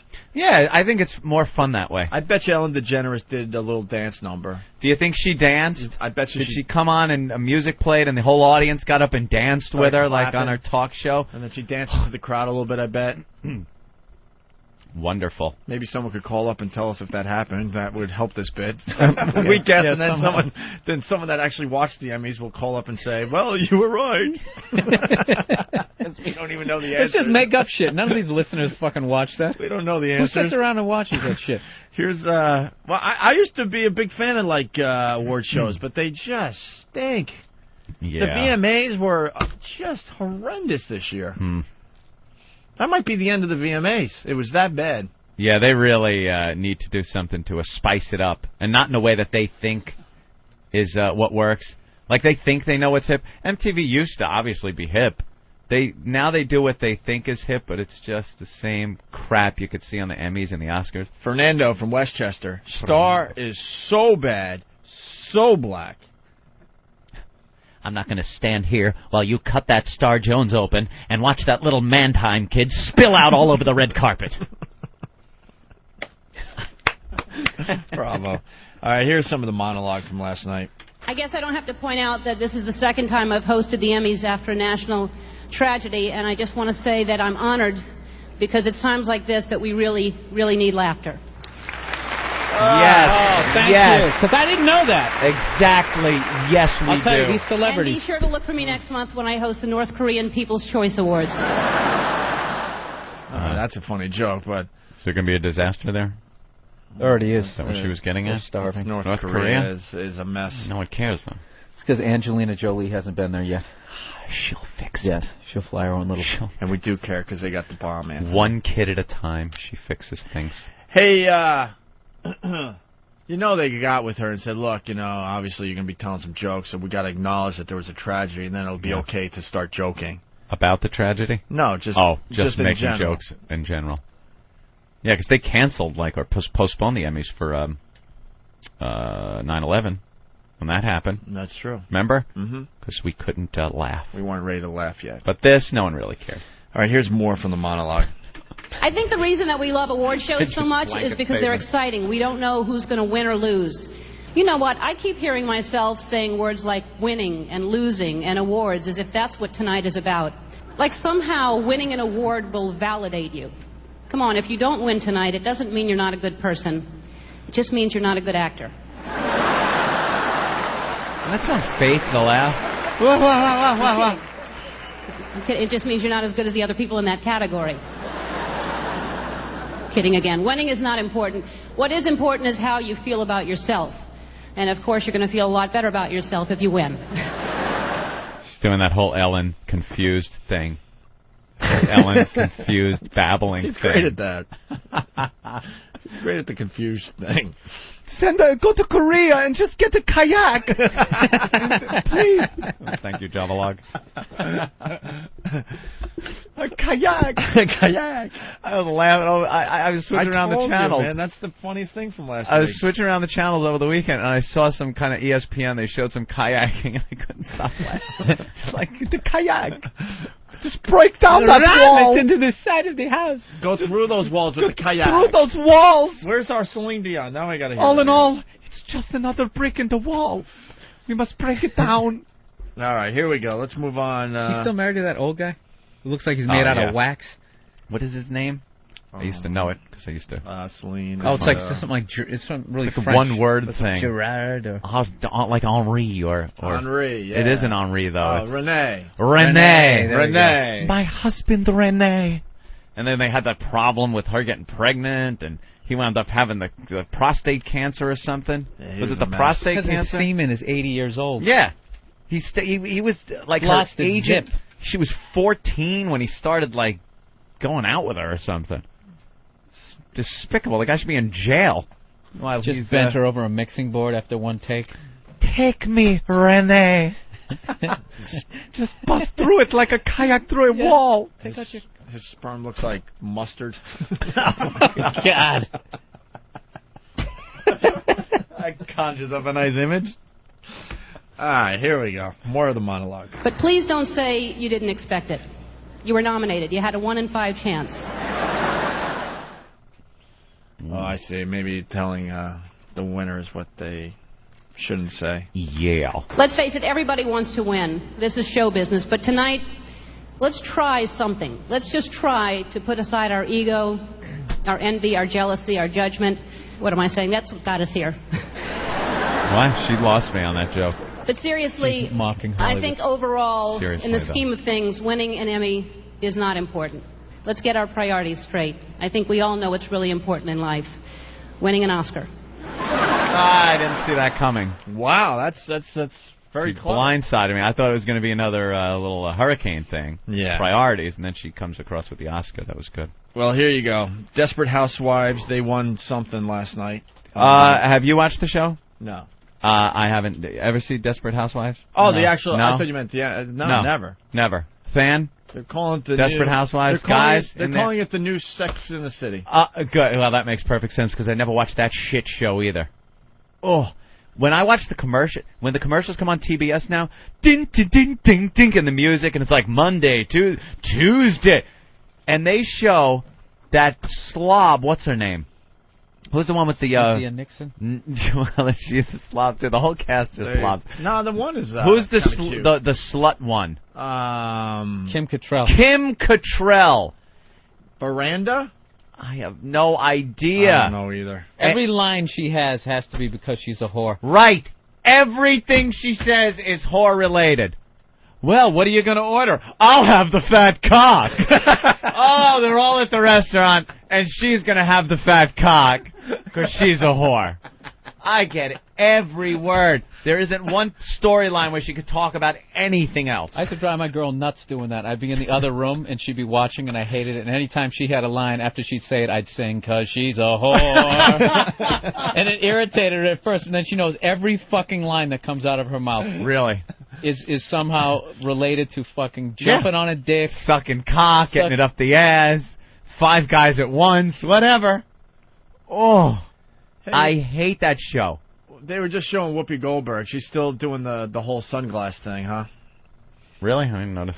Where she Wasn't has the looking. sunglasses and then she looks over the sunglasses. And Is that her thing? it's been her thing for many decades now. I've not paid attention to the likes of Whoopi in years. Do you remember that little sitcom she had? The one with the stereotyped guy from the Middle East, and You know what was the worst thing? They were doing promos. Remember the white girl was acting black? oh yeah, And she's standing next to him in the promo, and the white girl's like, "Oh, man," all this, speaking slang. Yeah. And then Opie goes, and she's white. It's just Opie. like, I'm sorry, Oprah. Oprah. Like, what? Whoopi. Whoopi. Wow. I'll give you the credit. You just made the flub reel. Congratulations, Bill Where Burr. the fuck did my head go? I was just like, I went Opie, then I tried to correct it. I said Oprah. It was Whoopi. Your head floated away on a little string. Yeah, It just left your I'm body. not in the best mindset today. I'm sorry. We understand. All kid. right. The dumpy. That's great. But I do remember hating the promos for that show. You can't save it now, Anthony. I so fucking butchered it. I could Just for care the less love if of you're God. sitting there wallowing in it. I want to continue it so everyone remembers what you said. Hey, this is pretty good. Javalog J from whackbag.com. It's so weird having Desperate Housewives after that Extreme Home Makeover show, because you're crying, then you have a hard-on. Who's crying at the makeover shows? Faggot. The Extreme Home Makeover? Oh, the home makeover where they take the poor family, knock their house down, and build something nice for them? They build this ridiculous nice house in the middle of the ghetto. I think Yeah. it's hilarious. Isn't that great? Because after the cameras leave and the crew leaves, Oh, it's a just, target. It's just a nightmare. You need 24 hours a day security to keep your stuff. I thought he meant those makeover shows where they redo people. Oh. And give them new nose That's and what mouth it thinks and it means. stuff. If you have a hard-on, you wouldn't get a hard-on over our house. Yeah. So what are you talking about? Exactly. You're trying to put the Right. bomb on him now. Yeah. Wait, Opie. What the fuck's up with that? You wouldn't get a hard-on watching the home makeover show.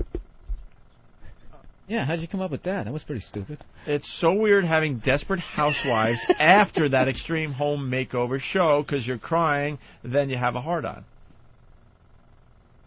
So The way he's he- watching the home makeover. He's and watching he's that happy for- for the poor people. No, he's and then crying. You, he's crying out of happiness, and then it's right there on the page. Opie, read Right. it. And then Desperate Housewives comes on, and he has a hard-on. What? Yeah. What? Because he wants to jerk off to The hot MILFs. Yeah.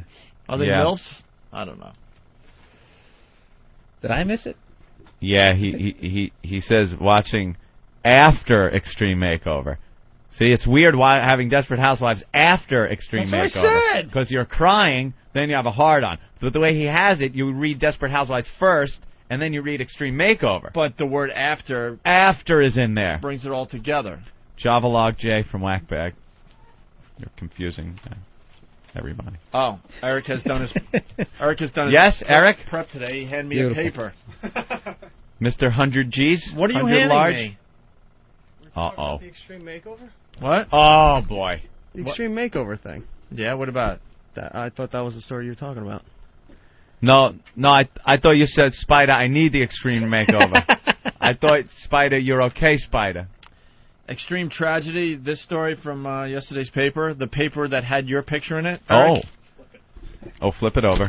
No, it's not. It's not in No? there. No, it's the other page because it's page 3. Eric was on page. What page are you on? Page 2. Page 2. In the Sunday Daily News. Ooh.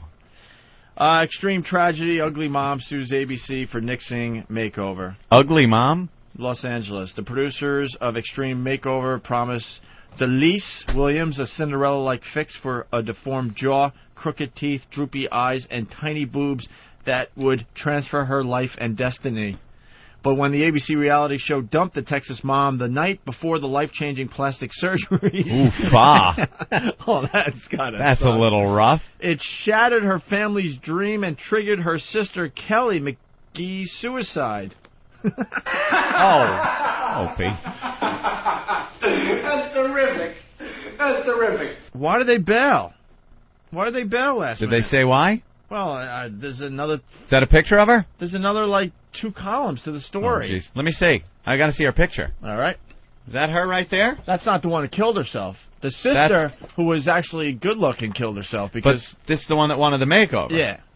Wow. Couldn't live with the fact that her horrible thing that hurt her sister. The sister fell to pieces, overdosed on pills and alcohol. Let's see. She's hurt and humiliated. So she won't even go out. Yeah. Over her sister's pain? Yeah. Over her sister. Over her sister's ugliness. So now her sister has to deal with all that pain and the fact that her other sister's now dead. Yeah.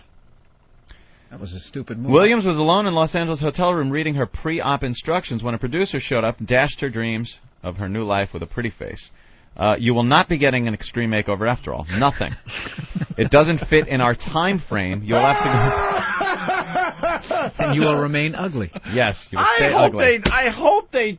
That's a real reality show. I hope they fucking tape the fact that they're telling her she's not going to get the makeover and throw that on TV. You want a hit show. You will have to go back to Texas tomorrow, the suit alleges. She was told coldly. But why did they say no to her? Still scanning. Oh, that's Some hilarious. people are just beyond help. That is, the plastic surgeons probably looked at it like, nope. Can't do that. They found someone that was uglier. In McGee's taped interview, she tried to play up her sister's good points, but the hard-nosed producers peppered Kelly with questions about her childhood and her ugly sister, and repeatedly put words in her mouth. So I guess as they tape the pre-thing, they like the family to talk about how ugly the person is so that when they come out as the swan, everything's fine and dandy. To please the producers, the mother-in-law also laid it on thick. She said things like, "I never believed my son would marry such an ugly woman." Jesus Christ. What scumbags. The comments never aired on TV, but Williams, who was also in an adjoining room, heard them all. The experience ruined her family life. McGee's guilt was overwhelming for some of the things she had said, and that's why she OD'd 4 months after the producers sent her packing. These programs are cheap to produce. There are no actors or screenwriters to pay, but they're very high in human cost. And they just said it didn't fit their time frame. They found someone uglier. You seen this picture, my friend? Yeah, I see that. She looks like a good candidate, though. Like they could puff that jaw out, hack her nose, pull her hair down. I don't know. Over her face. There's a few things they could do to her. All right. All right, so we got the Desperate Housewives on stage. Pull her hair down. And they're presenting an award at the Emmys last night, and they tried a Groucho joke. And by the way, there's only one hot chick on that show, too. Who? The youngest one. Oh, the brunette? The one with the dark hair. Eva? Yeah. She's all right. What about Terry Hatcher? Terry Hatcher's... She used to be hot. She used to be. She's getting a little, That redhead with the Botox face is horrendous. There are these women, it's a glazed donut. Smashed her in the face. Yeah, there's this makeup that older women are using now. It's this shine makeup. It's supposed to make their face look like a sheen, and it just makes them look oily. And then it's like an oily look.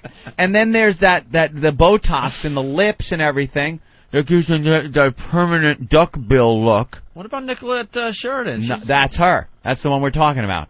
No, Bill's talking about the redhead. And Nicolette Sheridan's got red hair? No. Which one is she? She's the blonde. Ah, she's another one. I saw her in one of those... strutting around all hot, and she's old. One of those celebrity magazines, walking the beach in Malibu in a bikini, looking really nice. Stop it. Sorry. Stop it. Yeah, Terry Hatcher's cute, 40, kind of, but... If you're 40 and just try to be 40, you can look good looking. It's when you're 40 right. and you're wearing shit that a 22-year-old would wear. Uh-huh. You start seeing their skin has lost the elasticity. It's sort of becoming translucent. Yes. You need a blazer at that age. Something to cover the stuff up. And you can still look good, you know? Right. You know? Some kind of smart outfit, you're saying. Yeah. There you go. Some smart business With suit. a sensible shoe. Right. Not slut wear. And then, like we were talking about before, don't try to come off all, like Sex in the City. You're an older broad.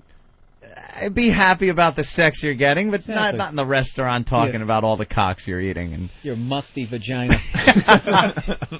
Still got dirt in it from Woodstock. You're not. Because at that age it's starting to fall a little. It's not tight like those little neck clams. Got a little droop.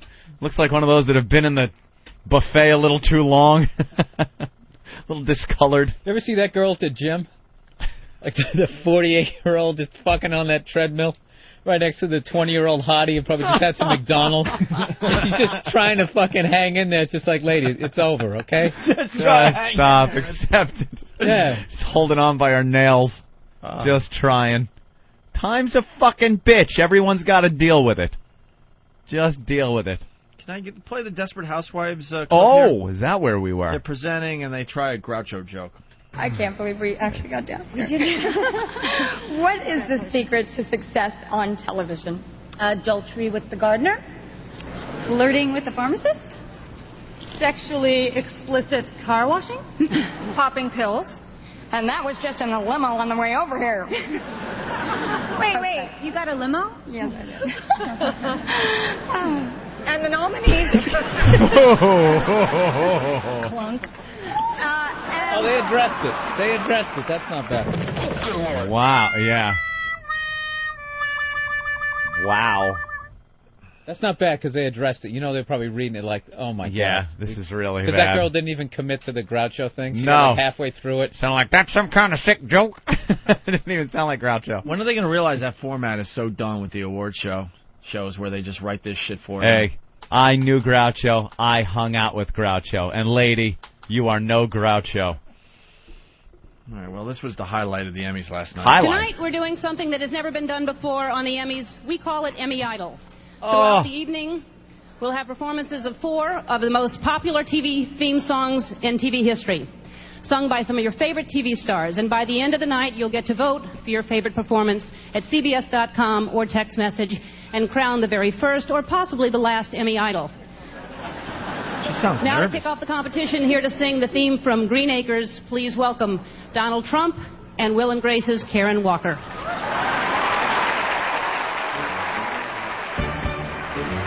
Uh-oh. Strap in. Oof. Green Acres is the place to be. Farm living is the life for me. He stinks, and I don't like him. Spreading out so far and wide. Keep Manhattan, just give me that countryside.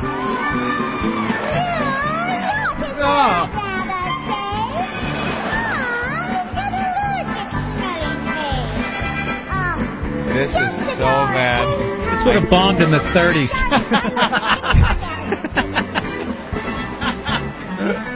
The chores. The whores. Pubic hair. You are my wife. Oh. A big applause coming up. Oh, yeah. The Donald, for God's sake. Wow. That guy just wants to be famous so bad. He doesn't give a shit. He's still building things like he's supposed to. Isn't that what he does? What? Oh. That is so awful. I saw a picture of it in the paper. They're dressed up. He's dressed up in the coveralls, and he's got a pitchfork and the hat and everything. Who pitched that? And then they just said... yeah, I'll sounds do that. good. Or like the girl on Will and Grace. She doesn't have to do that. She's a fucking zillionaire. No. Show is over. Do you want to sing the theme to Green Acres with Donald Trump? You know what? I don't. No, I don't. I'd like to try to have a career after the show is off the air. Maybe go into movies. Who passed on that and sat in the audience with their dignity and watched that and said, Jesus Christ, that could have been... It's like looking at a train wreck that you crawled away from. That could have been me. With all the bodies. You missed the train. Yeah, you missed the train. I just missed it. Who else was singing? Weren't there some others? Yeah, there's a bunch of others, but first there was this. Wow, it's so complicated, isn't it? Surgery. Hi, I'm sitting here with Bruce Burmester. Burmester. And this is how we find out if we're on time, if we're overtime, if we're under time. It's called a back timer. And Bruce does this. How are we doing on time, Bruce? Well, right now we're 4 minutes and 11 seconds long. 4 over. Oh, that's not good. No, it's not good, no. No. Yeah. Where are you from? We don't have time for this. We've got to move on. Oh. You know what? The orchestra on that show should have been just playing kazoos.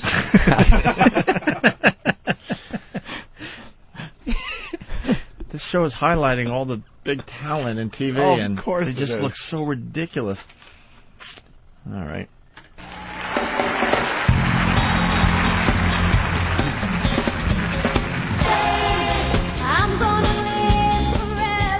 Who's that? Who cares? But who sang it? Kristen Bell from UPN's Veronica Mars. Doing the fame thing. We don't want to get into Who? Exactly. Who cares? Why is that clip on there? Just because it's a clip. It sounds like she was actually doing the song justice, which isn't funny at all. Yes, Stan? Yes? That's an E-Rock selection. He did the ceremony itself. E-Rock! Well, now it's making perfect sense. He probably has it burnt to his CD for his own use. He Fame! probably enjoyed it so much he wanted everyone else to enjoy it. Yeah. Guys are going to love this. He has the worst music taste ever. He stinks. Who was he He's got all that enjoying? money to get a big sound system for his Oh, car. yeah. So we can all listen to it. Oh, he's going to... Who was he listening to that he knew all the songs? Paula Abdul. Paula Abdul. He's a big Paula Abdul fan. And probably her second album, too. Yeah. Right. Shut Up and Dance. Was it No Hits? Where is E-Rock? Here he comes. Fame. I'm gonna be in the paper. Still not smiling. I want He probably had that DVD. $100,000. That Yeah. DVD with all the Paula Abdul music videos, like that one with the cartoon dog or whatever the fuck. Yeah. Cat, whatever the Which hell one it was that called? What song was that? Paula Abdul with the cartoon cat. Opposites attract. Faggot. You are. Why did you throw the Fame clip on here? I gave you everything. If you didn't want to go to it, you don't have to go to it. All right. Should we go to the long David Letterman tribute to Johnny Carson audio? It's 4 minutes if you really want to sit through that. What about Everybody Loves Raymond cast? That one wasn't too bad. It's got to be pretty dull, though, right? Yeah. What are they doing up there? They're trying to riff on about a spin-off coming. It's great to be here together again, and now now we have to be funny now. I don't like presenting because there's pressure that you have to try to be funny because you want people to laugh and then they'll watch your show. But if you think about it, we don't have that pressure tonight because we don't have a show anymore. Well, you know, we should try to be a little funny because there may be a spin-off. It's an inside joke. I get it. Well, very Right. Untitled Brad Garrett project. Congratulations. Yes, the spin-off. Thank you. By the way, good luck if that does happen, and Thank if you you. need the brother to make a guest appearance, I'm more than happy to help you. Yeah, we're going to recast that. You know, you should hire somebody who could kiss. I love it. Still no tongue. It's not that funny, Doris. Doris, you can stop. What are you laughing at? It's not. Honey, I've been drunk since the brat party.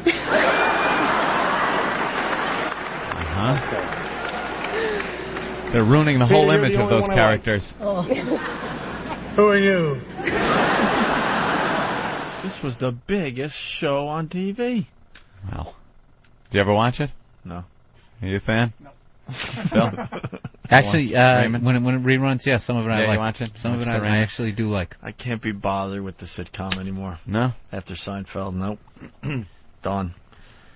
I watched the same Seinfeld 80 times. 80 times, because it's on a million times on every channel that runs.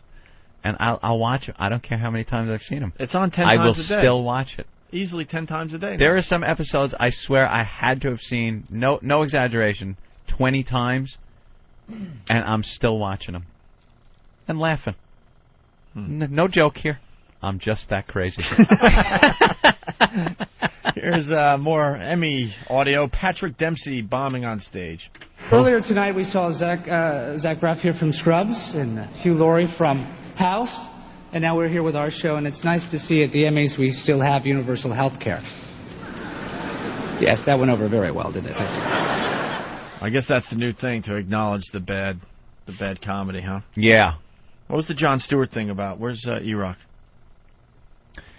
I guess it's not their fault. I mean, you got shitty writers writing the shit. But why don't... I don't know. Oh, there's E-Rock. 1, 2, 3, 4. Oh, I lost count now. Hey, there he is, E-Rock. Yeah. E-Rock has music now when he enters the studio. Thanks to Derek in the other room. Yeah, E-Rock. Jon Stewart is doing his own TV edit. They asked him to pre-record a piece, and they have somebody else insert his voice over some of the comments that John makes, because the FCC is cracking down. Yeah. What? Just listen to it. Your No, description we will was not fantastic. listen to it. We will move on. Hey, do you have that remix for Cold Hearted Snake? You were supposed to sell the clip. Now we don't want to hear it. Okay, then don't. Or do we? It was like he did his TV edit. There's a pre-recorded thing that he, like, I couldn't understand what the hell you were trying to say. Jesus. Chewing gum. He's got money now. He doesn't He's give a fuck. got FU money, they We're call all it. very happy that you're finally chewing gum, but do you have to chew it so loud?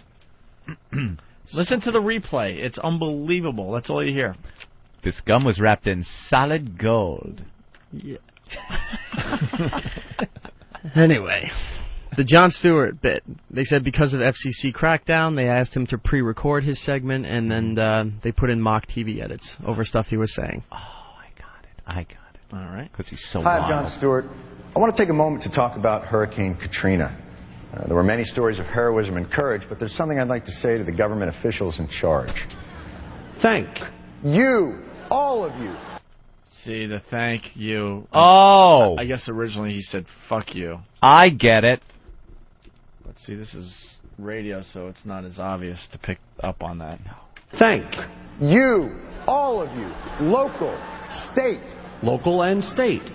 The most confident, acceptable, shockingly apt response ever. A hero. Being the head Michael Brown. He didn't know people were stranded at the convention center. Turn on the television and watch. 2.5 Men every Monday on CBS. Brown quit, but what he really deserved was to be given delicious fruit, sliced straight from the vine. It's not just him, the whole organization. I mean, Connie Ray's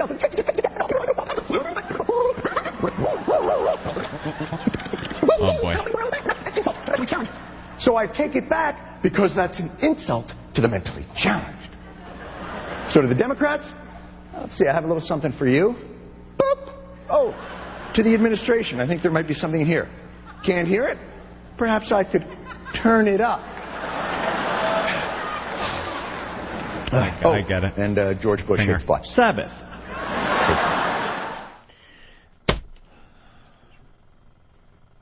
And E-Rock just leaves?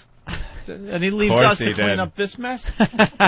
That's always good to have a 4-minute audio of a visual joke on radio. Did E-Rock say just play it? So we play it. Just play it. He's long gone, and now we have to sit here and clean this up and make this into something.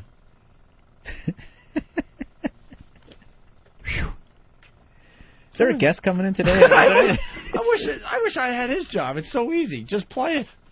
I wish I was the just play it guy. I'd walk in there once in a while and go, just play it. Holy shit. Let me see. He's got money now. That's just he didn't have this attitude when I was here Thursday. Right. No, he's changed. He's changed them already.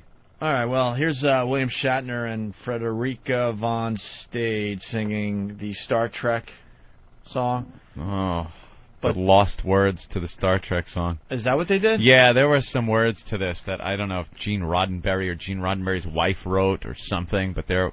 Yeah, ask any Trek geek, and he'll know that there are words to the Star Trek song. And William Shatner is going to sing it here? And I do believe on an album somewhere is Lieutenant Uhura singing the Star Trek theme.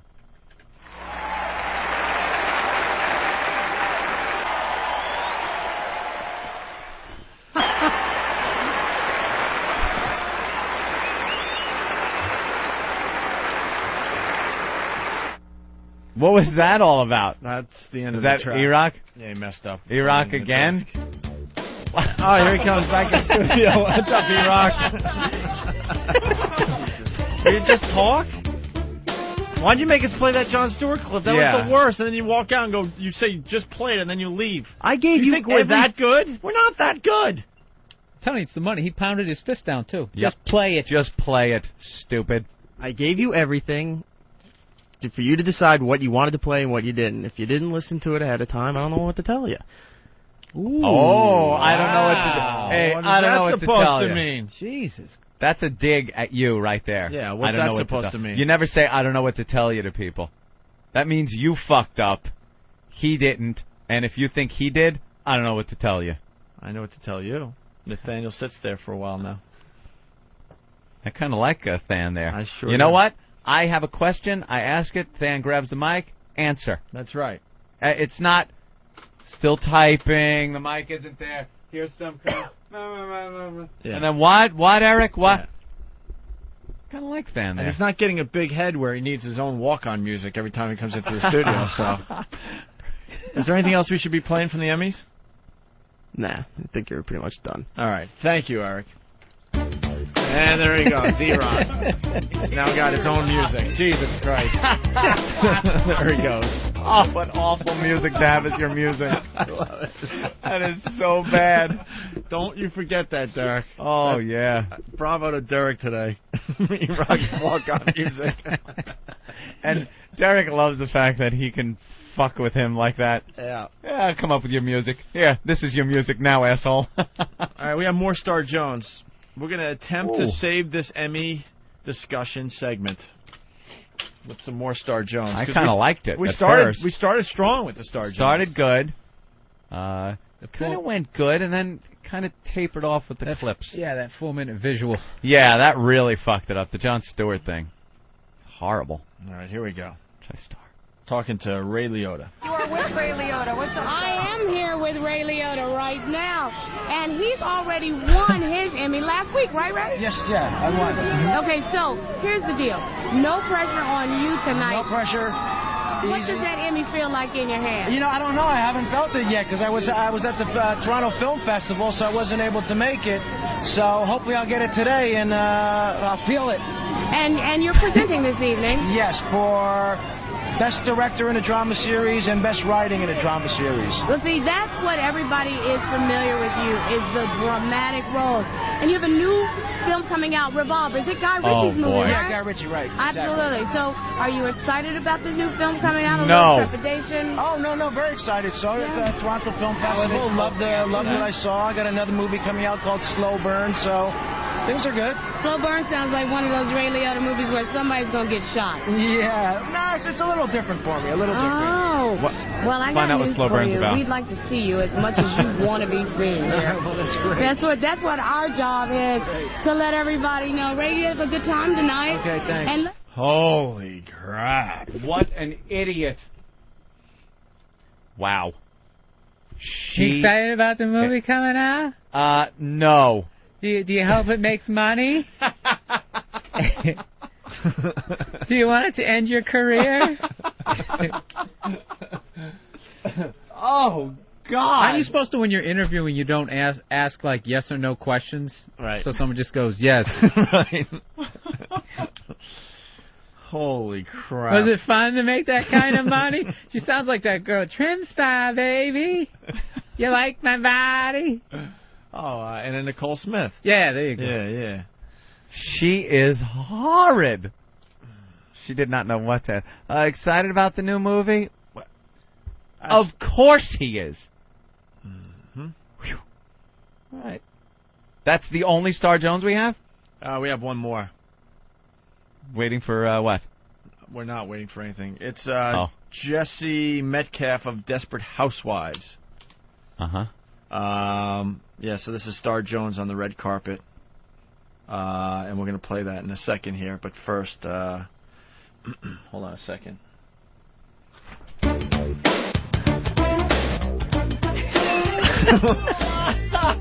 E-Rock.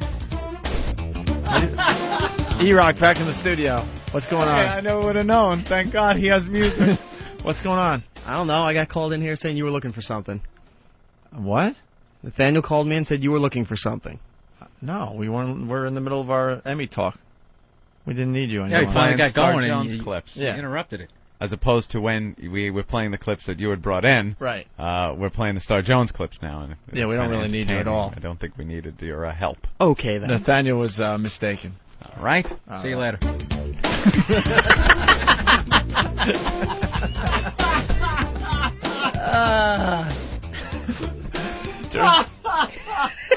During that whole mess, I go to Nathaniel.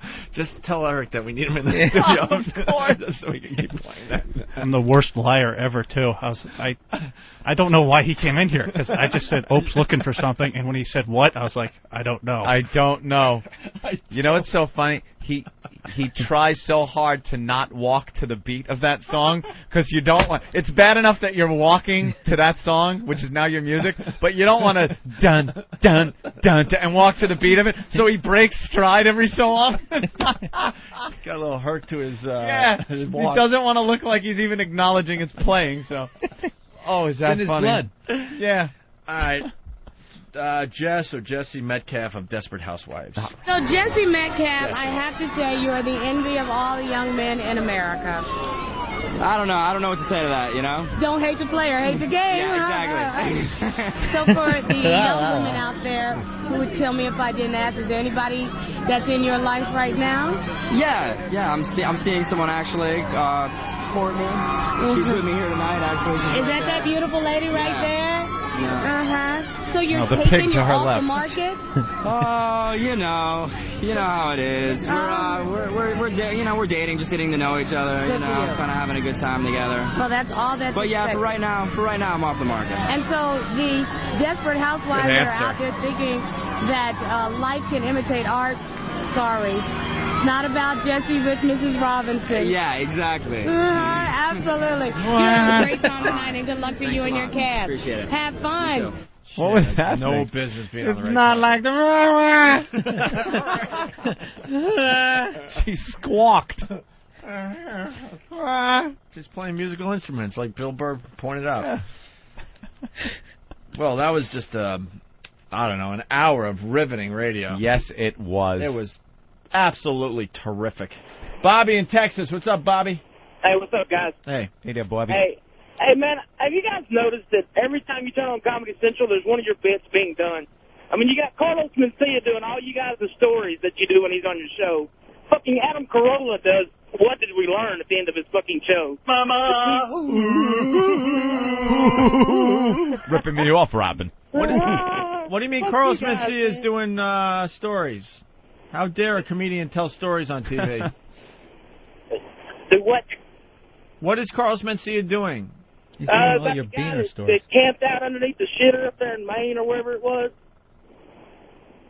Did you guys hear when he was on your show?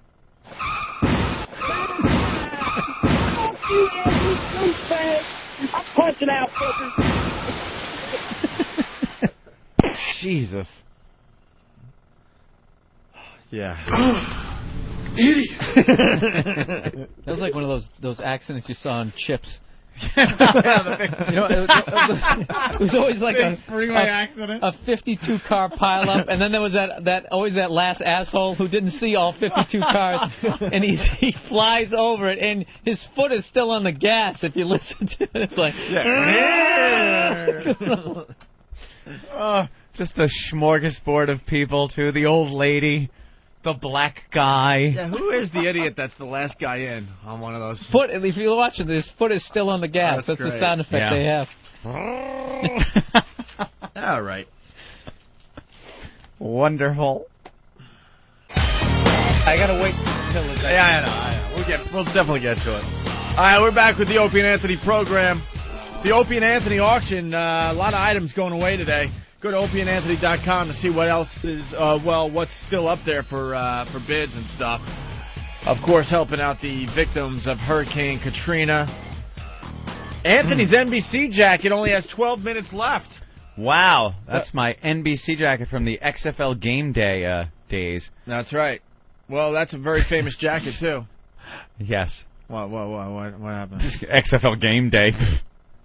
It's just fucking XFL was awful. I know. It was horrible, and we were part of it. Oh, you guys were?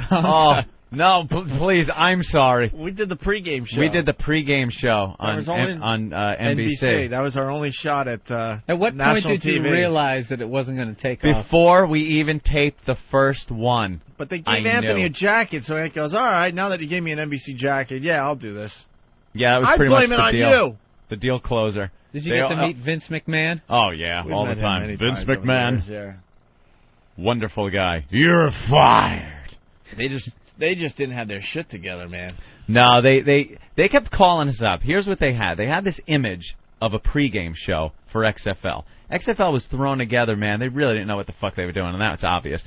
So their image for this pregame show was, let's get a couple of wild hosts, because this XFL is so wild. We got chicks and cheerleaders. It's no holds barred, in your face, smash 'em football. No fair catches. Yeah, no fair catch. You catch it, you're getting your fucking ass handed to you. It's outrageous. I'd love to continue, but someone just walked. E-Rock. E-Rock, why are you walking into the What's studio? up, E-Rock? Anthony's in the middle of the XFL story. Yeah. What? What happened? I was told to come in here to give you an update on the eBay auction. When we say, all right, come in here. We're in the middle of telling the XFL story. I know.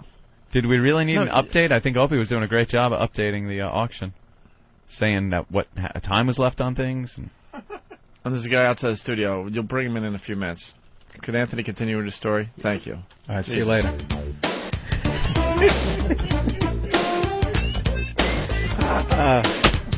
This is just radio hazing.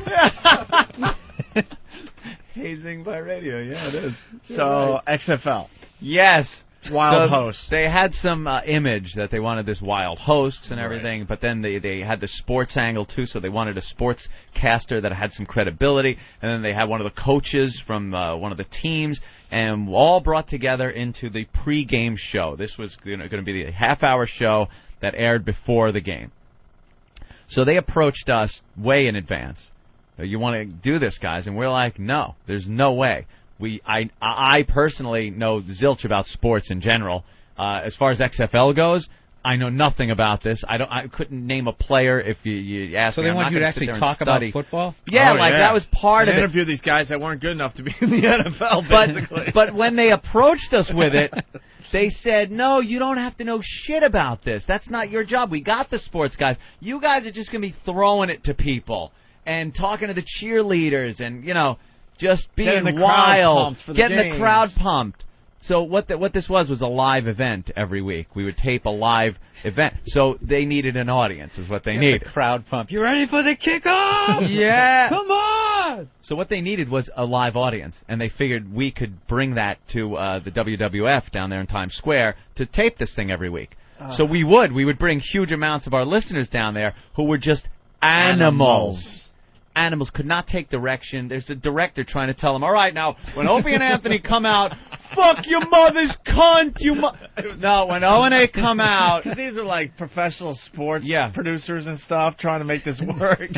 So here's me and Opie now, we've done road shows. We get up on stage, we bring girls out to show their tits, the crowd goes crazy, we show them members of the show, the crowd goes nuts, things like that. We talk about the show. Now we're wearing earpieces with directors going, okay, introduce Rusty, the sports guy, and then throw it to this. And we're sitting there lost, like puppets whose strings don't work. We're totally lost. We have our audience out there now laughing at us, just going, you fucking dick! You suck! Like you flub a line and go, all right, yeah. Well, we got an interview coming up. All right, cut. Redo that. Anthony, can't you talk, you fucking cock? It was the worst experience ever. And it was supposed to only take like an hour. They thought in and out, no problem. The guys get there, we'll record. It's a half-hour show, but it'll only take an hour. 3-4 hours later, it's now midnight. We're exhausted. We're still freaking doing the taping. They made us they did real stage makeup, like TV makeup, where they sat you in a chair and the makeup woman would take out that thing. Remember that thing she used on us? Yeah, it was like an airbrush thing. Yeah, that just. Oh, you're like orange? Yeah. Just spray the orange. You're on your orange. Face. And then you walk out there. We got the earpieces, a couch, And and they would go, and we would say, we told them well in advance, we go, we're not going to do this thing because we don't know what the fuck you want from us. Don't worry, you'll have writers, you'll have this. We get there day one for the show. What do you guys want to do? It's like, wait, What do you guys? You're What do you guys taping got this. planned? Yeah. You're taping this shit, right? Yeah. What do you got planned? Nothing. We just did a radio show for 4. We're here taping. What? We brought an audience. Right.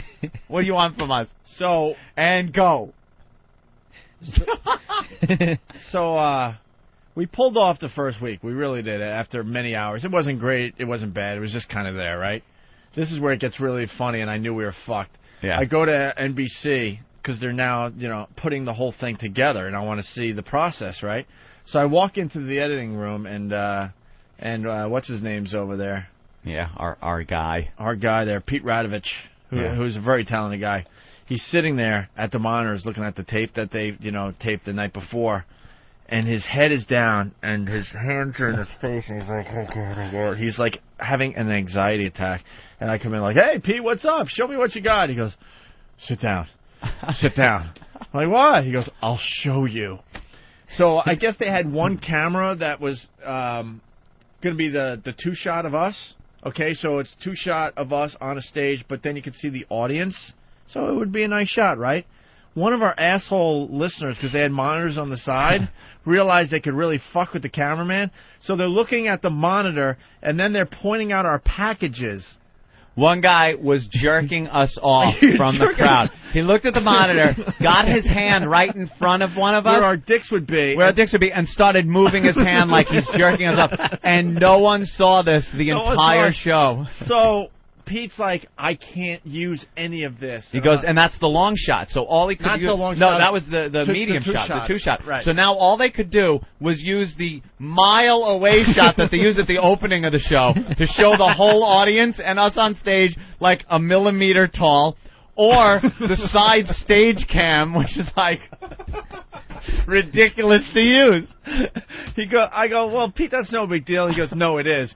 He did it through the entire thing. The whole goddamn thing. This one of our listeners. Because they had, like I said, they had the monitors on the side, so he was able to line up his two little fingers, to make it look like he was jerking us off. He was fast forwarding through the tape, just waiting for that break, and maybe his arm falls asleep. Nothing. This guy was dedicated to the bit, man. Just did it the entire time. So the first show was us finally going, hey, we're here at the WWF restaurant, and we're so tiny on the screen because, like Ann said, we had to use the faraway shot. That was supposed to be the zoom in, and then we finally talk, Yeah. It was horrific.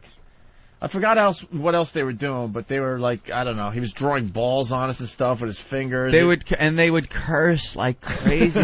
You'd finally like stumble through the line you're supposed to say, and it would just be, yeah, motherfucker, from the crowd. Got to do it again. And then they tell us, they go, could you go out and make an announcement to your audience not to curse? I go, no, you don't understand. You don't do that. You can't do that. You can't do it. No, go out there and tell them not to curse. Good. Look, we'll just run through it enough times. We'll get one where they're not cursing, because we can't. Right over their head. All right, go out there. Guys, the production here, we really need you guys not to curse during motherfuck, fuck, shit, fuck, bitch, cunt, fuck. Nothing but cursing. They're pests, is what they are. We've raised them to be pests. We finally acknowledged that they're just pests. There's nothing we can do about it. That was a nightmare. The show was canceled after how many shows did we actually do? We did 4 or 6. We did 4 or Maybe something. 4. I don't even know We were anymore. scheduled to do the whole season, but then they called us and said, all right, we got paid for them all, though. That was cool. I'm sure that was rough to hear that was canceled. Yeah. You know that nightmare you're doing every week? I know. Yeah. that's what it was, You too. don't have to do I was that like, anymore. thank God. Yeah, the anxiety we felt. All right, I was thanking God. We only have a few minutes left in the show. Why don't we get E-Rock in here, because the Opie and Anthony auction, a lot of items are going away today. Go to opieandanthony.com to see what items are still available. Like Intern for a Day and a MiFi with a lifetime subscription. Those items are going away today, and they're big item. They're huge items. Oh, look who's walked into the studio. Hey, E-Rock. Hey, E-Rock. Hello. How are you, bro? Good. All right, where are we with the Opie and Anthony auction? We have 8 items left for today that are going away. Oh, yeah? Yeah. What items? Dan's got them right there in front of you. Oh, no, he doesn't. Oh, now he does. Okay. The NBC jacket that Anthony wore out of court, that the paparazzi took a nice shot of him. Yeah, that's right. That's famous for a couple of things. It's famous. It was on some of the XFL game day shows. Was I wearing that? A long shot, very long shot. Was I wearing that jacket when we did the kickoff? No. No? I thought that was the jacket I was wearing. I was wearing an XFL jacket. You wore it out of court. I wore it out of court, yeah. And the Post got a nice picture of you. Yeah, they did. Leaving the court after your divorce. So you could get that jacket. It's $355. Ooh, nice. The Opie and Anthony intern for a day. Wow. Over $4,000. That has 2 hours left if you want to bid on that. And just a bunch of other stuff. The XM MiFi with lifetime subscription. $1,600 right now, but that has 5 hours left in the auction. And what else is going away today? Oh, Robert Kelly's kneecast is going away today. No. Oh, that's 2 days. Okay, that has a couple more days. Never mind. The poker set autographed, that's going away in a few hours. So go to opieandanthony.com and click on the link to get to our little charity auction. Yes, raising a lot of cash. Eric, you want to leave the studio and bring in this young go-getter that picked up one of our items? All right. All right. Here goes Eric. Oh, he's leaving so soon? He's leaving the studio to go get this guy. I guess he bid on one of the items, and here comes Eric back in the studio. Back. with the guy.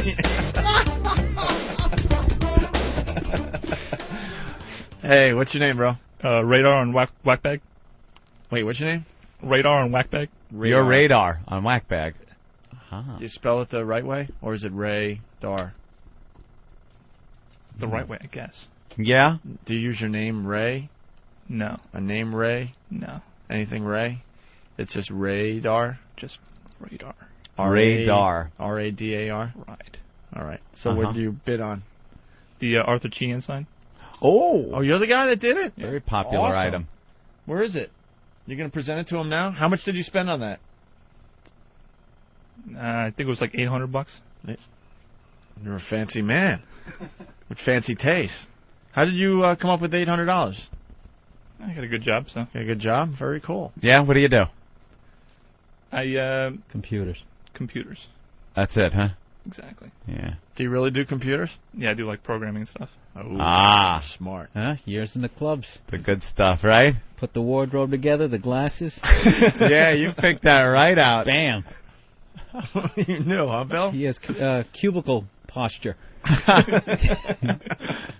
Do you do some of the Photoshops on? No, none of that. No graphics. No. Yeah. You only have one post on Whackbag. Yeah, I'm a poster. No, you only have one post? Yeah. What was his post about? Yeah, if you... Hi. You go to Whackbag... I think that's actually what it was. New to the board. Anybody check out that sign? We all go to Whackbag every day, but he decided he needed a post one day, and... What's his post say? It's under Washington, D.C. Whackbagger, so you're from the D.C. area. Yeah. And it just says nothing.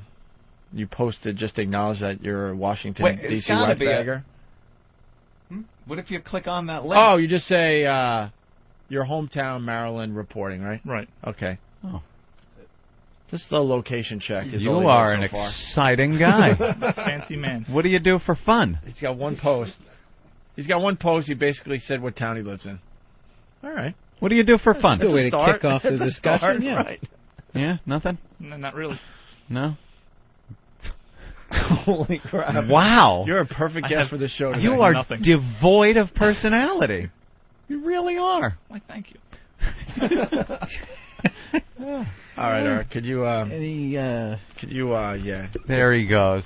He's sitting out there waiting for his sign. Well, thank you very much. All right, there goes Oh, Eric. there goes Eric. There's Eric. And Radar.